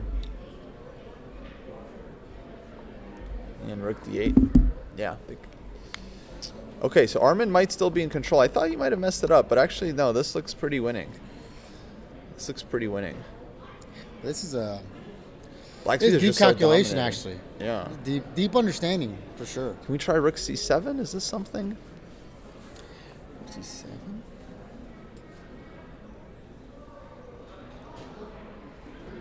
What? What happened? You like stared at something. Oh, no, I was calculating. Oh, Yeah, yeah. that's how you calculate. I was Nice. calculating Rook D1. Ah, Here, here, here, here, here. And I think Black's okay. And then you were like, what's happening? you were like gone. But I was giving you a chance today. I didn't want to just start spewing. Oh, Rook C7 played. Okay, look at this. We're guessing all the moves. Dang, chat. How's this happening? He's a real master. How's that? You see an engine somewhere? You see an engine? No, I actually don't. No. I No. actually don't. That's the dojo way. Okay, Rook D1 played. Now Rook C8, I think. Okay, but okay. And then What if I hit you with Rook E7? Rook D7? Yeah, I think that's what he wants. E7, I think doesn't work, so Rook D7. Yeah, and then I hit you with some nasty like Bishop C3 later. Yes. Yes. Yeah. That's money. That's craps right there. That's also scary. But Black doesn't have to move the rook here, actually, so maybe it's not so simple. So Rook D7, A5. But then you're just helping me, Bishop C3. Because if you take, I have Oh, rook you check. can't take. Yeah, that's the point. Double bad. So what do you do then? H5? Just to I think you cry. just stop I'm sorry. Bishop C3. No, I think I don't know. Maybe Bishop E5 maybe. Bishop E5. But then suffering. I feel like you'd rather just resign than like lose the pawn. It's just Yeah, like, and then you get F4 and F5 with tempo, and you're never yeah, winning the pawn. It's like there's E7 if white wants. Yeah, you're just stuck here. Well, he Like might be 4 cooked. minutes for Bilic. And this is sad for Bilic because he was actually leading the tournament. He had perfect 5 out of 5. Oh, But since then he drew, he lost some. I mean, it's tough. You start off strong and then you slow down. it's just so hard to keep. People catch up to. On high octane, it's so tough. Yeah. Tony, how has your tournament been so far? It's been a little doo-doo caca, but that's all right. Yeah, not the best tournament for you, but happens. Very tough here to play in Vegas. Do you have more tournaments lined up? Yeah, actually, I'm going to the best tournament of the year outside of this one, the Danya Memorial coming up in July. So Nice. I'll be playing at that. Also, my streaming partner, Grandmaster Caden Trove, he'll be playing in it as well. I feel like you pointed at me. Sorry, like in the air. And then yeah, dude, we're gonna have Hikaru. We're gonna have the World Championship challenger Sindarov there. So I'm super excited to see him. My boy A Wonder's gonna be there. Love that guy. It's just gonna be fun. Yeah, I'm really looking forward to that. I think that's going to be a fantastic event. My Very boy strong. Kostya, he'll I'm be playing. there. Yeah, basically for me, it's my World Rapid and Blitz because it's like so powerful. 100%. Sveta stream with the raid. Hello. Thank you. Welcome, folks. Welcome. We are watching the final day here at the National Open 2026 Vegas Chess Festival. I'm here with Tony from the Chess Sharks, and we are watching a very critical game here in round 8. This is the board 3 matchup, and white here, Grandmaster Armin, he's What's up, playing for Bishop the win. Sirs? Yeah, welcome everyone. Welcome. Thank you for the raid. Let me give a shout out to Svetlana. It's a bit rough. Tony, you seem pretty upbeat for someone having a bad tournament. Hope it's because you are graceful in defeat and not because you don't care about the chess. No, it's because I finally got a good night of sleep. Well, I finally got some sleep. That's why you're upbeat. Yeah, I slammed 3 melatonin pills last night, and just like finally knocked out. It was so nice. Don't condone drugs, kids, but like, sleep aid is nice. Yeah, every once in a while. Kids, you don't need it. You can fall asleep in like a loud room with the lights on. You guys are, Yeah. you guys are good. Okay, so Rook takes A7. By the way, Bishop E5, we call this move. Rook takes A7, we call this move. But this looks bad. I mean, Okay, but now where do we put him in the coffin?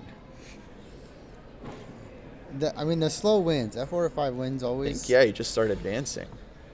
Okay, H5. H5. Good, H5 will good not D. be enough. Good D. Very nice move. Not letting white just get the free hand. Just like G5, F5, and so on. So H5. I guess if Rook B7, he wants Bishop D4. But then Rook D7, Rook D5. Wait.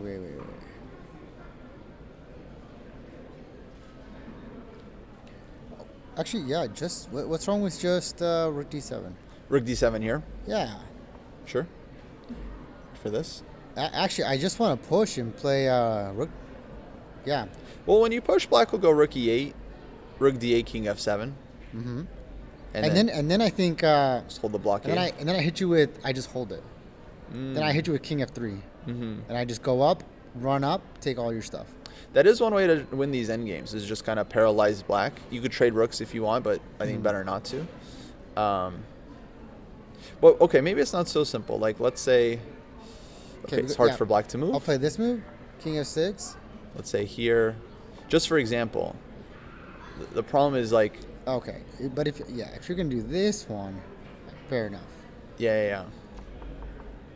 But even if, let's say, Black played like some random move, and then we still went for this, White still has to deal with this Bishop F6 idea. Especially with the pawn on B6. outside pawn. Yeah. Okay, so it's a bit tender. Okay, now you get a tempo, you might as well throw it in. Yeah, now I feel like, this makes a lot of sense. Throw it in, Bishop F6. Okay, what if I hit? Is it a win if I play Bishop E7? Is that an easy long-term win? This one? Yeah. This one, I don't know. Trade, King F8, Rook B7. It's hard. I would think maybe here. Oh, okay. I missed this one. But I'm not sure. This could be still good for White. Like, this E-pawn is like really strong. Yeah, King comes in. It's a little. I know, but if I don't keep that E-pawn 2-on-3 on that side, I think Black holds. So Yeah. It's a little. So it depends. I'd if have you to keep like the stone cold calculate it out, Yeah. Okay, Rook D7. which they don't exactly have tons of time. No. Both under 7. No, they gotta play quickly here. Yeah, Bishop F6, Bishop C5, just Bishop C3. I think you lose immediately. That's good night. It's Bishop F2, but take. Okay, some stuff. So Bishop F6, much more solid. But now I think like F4, F5 is possible. You could start bringing in the king, Rook D6. A lot of moves. Did you hear that? Or am I crazy? There is something this time. Oh, I thought there was something last time. Thought I heard my name. Okay, what if I like slap around something like Bishop D2, Bishop G5, and then I try to plan on G6. Okay, let's see. Bishop D2. It's Rook E8. Rook D6. D5. Okay, first I play Rook B6.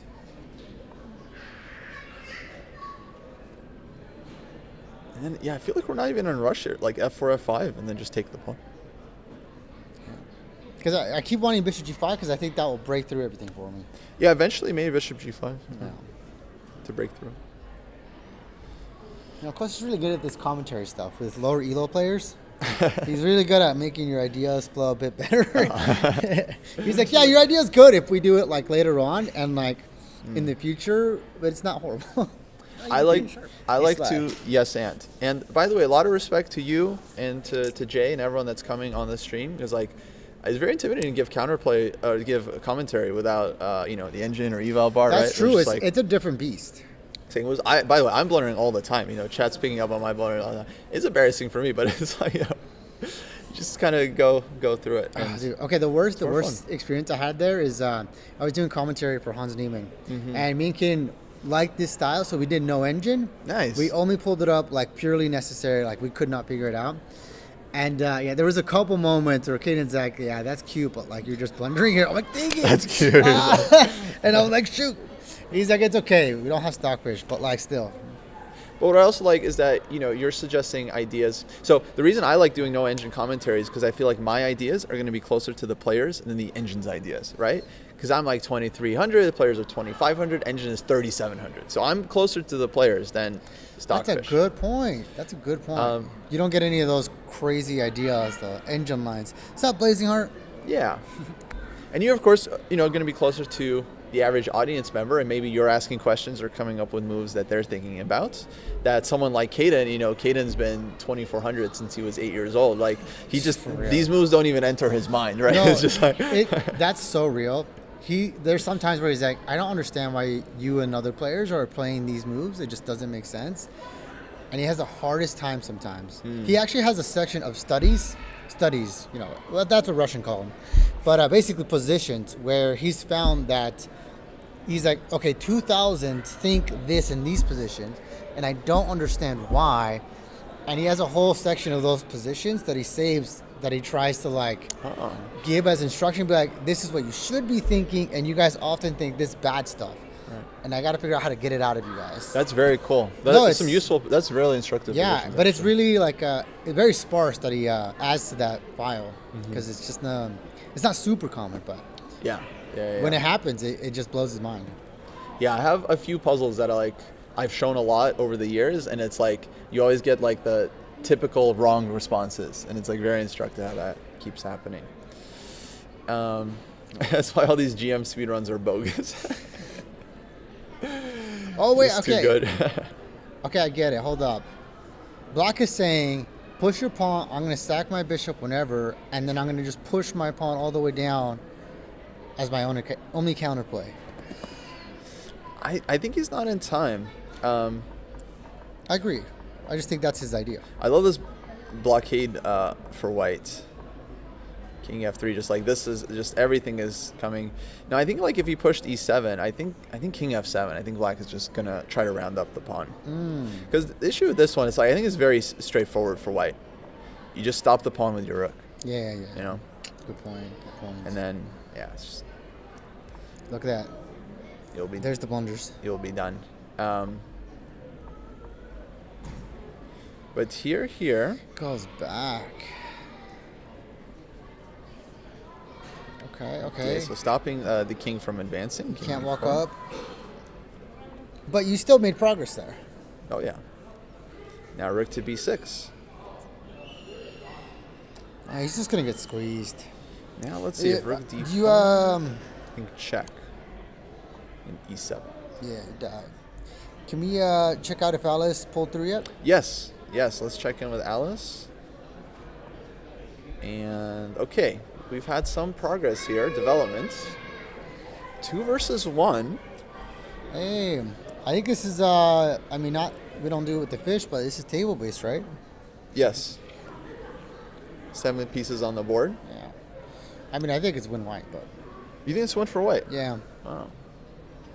I think objectively it's a draw, but it's not easy for sure. Really? I'm also not sure if it's a draw, but I would say like actually I would say either whether it's a win or a draw, either way it's like very difficult.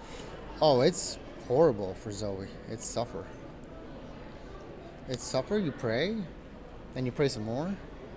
But why I feel like Black actually has decent counterplays because like okay has the pass G pawn, and she basically just needs to trade this pawn off for one of White's pawns, and then hope the king is close enough to whatever pawn is remaining. Well, how close do you have to be?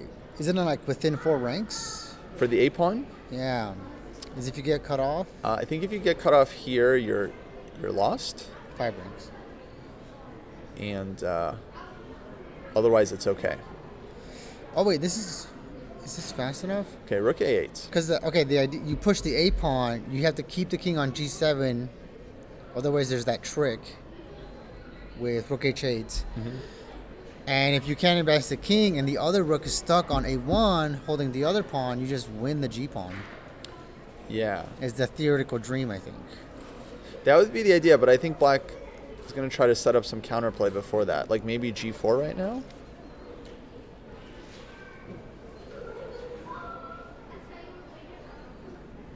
What's her idea? Does she want a5? Well, but here you can play rook g8, right? Rook g8? Good. There's going to be like some trick at some point. So like, yeah, I was thinking g3 takes and here. No, check and f4. Check and rook f4. Yeah. Yeah, holds on. Exactly. Yo, rook h3. Crazy. Hey. It's not fairy tale chess. Very Wait a second. unexpected. Okay, she starts with check. Also very sensible just to get ready to bring the rook behind the pawn. I think maybe this is the simplest thing black can be doing. But this still leads to what Alice wants, I think. King f2. And if you don't... Something like this? Yeah, and then you just start this process. You tie them up. Right. But maybe...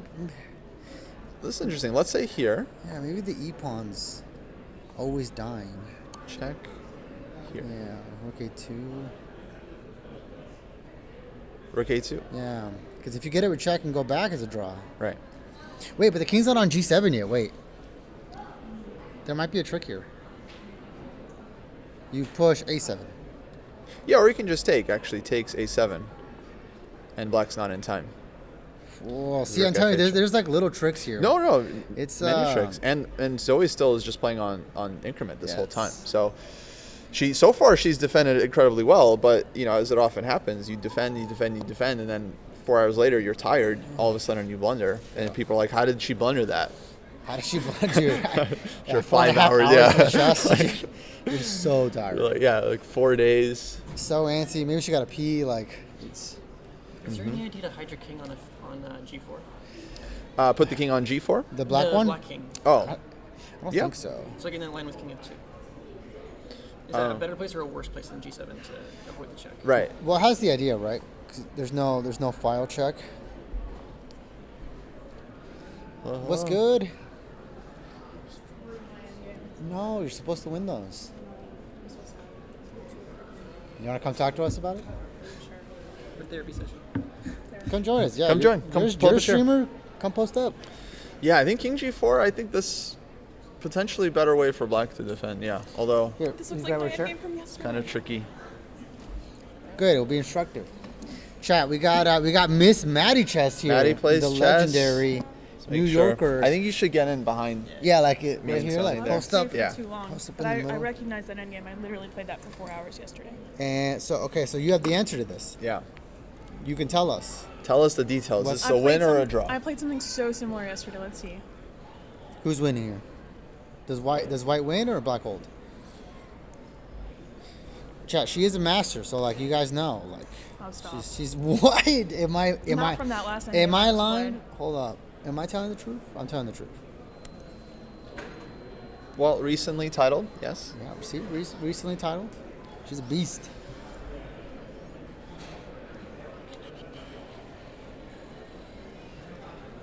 So check king I f2. like White's position. I don't see how you can lose this, right? Just start shoving the pawn. Oh, you can always lose this. I mean, you know. Or draw this. I mean, But how does black Where's the hold? king gonna That's go? a good idea. Yeah, we're expecting rook a3 here. but, But then maybe you just start black running just the checks. pawn. You probably have to check, right? You could also give check and keep doing this. Put the king in a But now worse this spot. isn't so bad. You can start running the pawn, right? Yeah. So actually maybe the checks are kind of annoying for white here. Check, check. Wait, okay, Well, I but thought you check check and then king go f1. f3, But then rook okay, h3 same. check. and then you can go back to g2. Yeah, g2. Go to g2. Wait, but rook e3. Now you got a second, and then you can just go king f2. King f2, rook h3. Okay, now you you can push repeat. the pawn. You just keep doing this. No. If you push the pawn, I think it's worse. What? Because you're going to lose the e-pawn. All black has to do is win one pawn. Wait, where am I losing the e-pawn? We have the exact same position from what we just talked about. I know, but now okay. the pawn's on But you A5. said push the e-pawn. So check, you get a A-pawn, second. right? So we were saying Oh, like you this. said a-pawn. Yeah. Yeah. Sorry. No, you said e-pawn. Right. Rook e3. and then here, and Now- then and If you then want to go rook No, H3 rook H3? again. getting. Yep, now I Okay. can push the A pawn. Okay, you said E pawn. My bad. I said A pawn. Nah. So here A5 on the board. Okay, but It is a this question. is a win. This you run into that problem. So there are ways to lose this rook. So like the classic way to lose, like what you're talking about, is like let's say king G7, push. Let's say like just does nothing, push, and like I don't know, just does nothing. Then this is a loss. And here you don't even need to take the G pawn. You have this very simple plan of just running the E pawn all the way up. Because black can never take because you're just moving the rook, And the king can never move. and king can't approach the pawn either. Well, I mean, it could go to H7, I guess, but But then you're Yeah, just like promoting. yeah. And so basically white wins with a second pass pawn as long as, so F pawn also would win, or any other, but like F pawn wins. You push the pawn to F6 with check, and that's it, black loses. but wait, so But it's not so simple because black does have this G pawn, and so can try to use this but for some. I think you just hold on G2 with the king. Okay, so G4 played A6, so this might Yeah. be Alice's idea, is to King just G2. go here. And once it gets to A7, you're cooked. Then here, and yeah, black starts running into Zugzwang. King H7, E4. All right, see you, Maddie. So this is losing. I know. I'm not hopeful for Zoe. Let's go, Alice. So G3, King G2. I mean, maybe black had to try this King F5, King G4. Maybe this was a better try, because then it's like harder for white to make progress. When you push the E pawn, you always have to deal with a lot of checks. But now I think Zoe just doesn't have enough time to realize that she might be in deep trouble here. So you advance with the king, then there's A7. So king goes back to G7. But now I think Alice is just gonna, I mean, for sure she knows this. I think she's just gonna push Oh, here push she A. comes. Yeah. And she pushes confidently. Like normally in these endgames, you wouldn't want to push unless you were absolutely sure. So the fact that she did it so quickly means Yeah, actually, so there's a version of these end games where you don't want to push A7, and you actually want to walk your king to A7. exactly. Yeah, but totally different. But that's the idea. In a different scenario. But here, like, yeah, you push A7, the rook is stuck, E4. Yeah, Zoe's Yeah, gonna it's- resign soon. This is a GG's. This is a resign and go recharge for the next game. Yeah. Bummer, but very, very instructive endgame. Actually, I think this is one of the most important ideas in rook endgames, this breakthrough where you have two passed pawns and the opponent can't stop both of them. Good technique, man. Yeah. Good technique by Alice. She did the work. I think the endgame was drawn for a long time, but now it's cooked. Should we look it up? Yeah, we can. Let's check. Table base it? Yeah, let's check. Just Oh, like I mean, you're right. We could do that. at what point it we was. could do that. It started to lose. So here, black is still holding, Is this still holding +1? and rook A3 is losing. Wow, surprising, right? Like rook behind passed pawn. Every textbook says rook, go rook A3. Game losing mistake. But yeah, I think. Okay, so the So how idea to is hold? the It was to perpetual play check. king F5 like this, like we were talking about, but without rook. So actually, I'm curious why this is losing. Here, A5, king F5, A6, king G4, A7. Let's say rook A2, king E3. Okay, apparently this one's winning for white. King G3, king D3, G4, E4. Oh, you can't. Oh. Your king is stuck in front of the pawn, so you're just so slow. So you can't go king F2 because of check. So you're like your G pawn That's is just some good like understanding. just a complete Why squab is, here. why is it a draw if you don't move your king to your rook to H3 or A3? Right? Yeah. So let's go back. So I somehow think it's this like perpetual check thing that we were looking at. somehow black is a little bit faster here. So king F5, A5, king G4, A6, rook H2 check, king E3. Welcome back. Rook H7. Oh, black holds from the side. Wait, that's nice. So this is a draw. Wait, That's insane. is it a draw? After you trade the Because pawns? you also have like a square now for the king. Yeah. But how do you trade the pawns? Like rook G8? Yeah, rook G8. Are you saying we don't take? Right, No, you take. Have to take. Take, check. I thought in these positions you cut it off. I thought, think the the king's gonna problem loop here is, around this way. Black Cirque is very active, so it's really hard for you to make progress with the king. Like check, for example, we call this the frontal defense, and then like, how do you make progress? Hold on, I'm about to front you.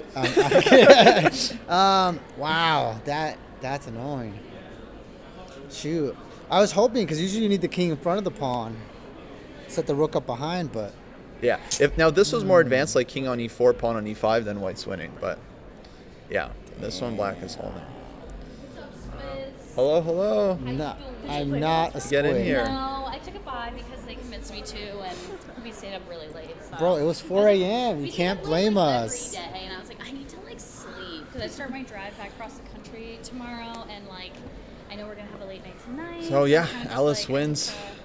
You took 2 buys. Very nice just the one for the win morning. for Alice. Unfortunate heartbreak for Zoe. She loses 2 games in a row, but she's still having a great tournament and can.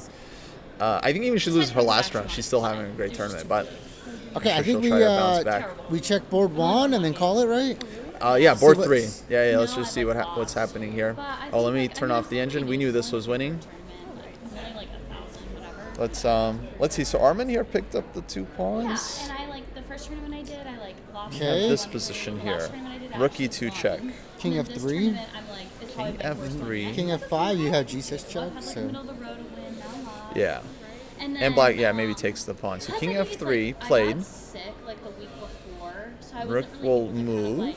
study as much And as then I wanted, and then what's he I gonna was, do? like, Just kind of, defend the pawn? Drive here and then drive across the country, so I was like packing my think suitcases, like, I just like kind of had a lot on my mind, and then I got here and I just wasn't. And then really you're still prepared, and I've trying been to- oh, prepared Rook for, F8. Sorry, like, Rook F8. 1,000 Thank you. with, like 1250s and like 11. Ah, so this Oh, one's over. like, That's good I night. can hold my own, and then there's like a certain point. So where he had to sack. it switches.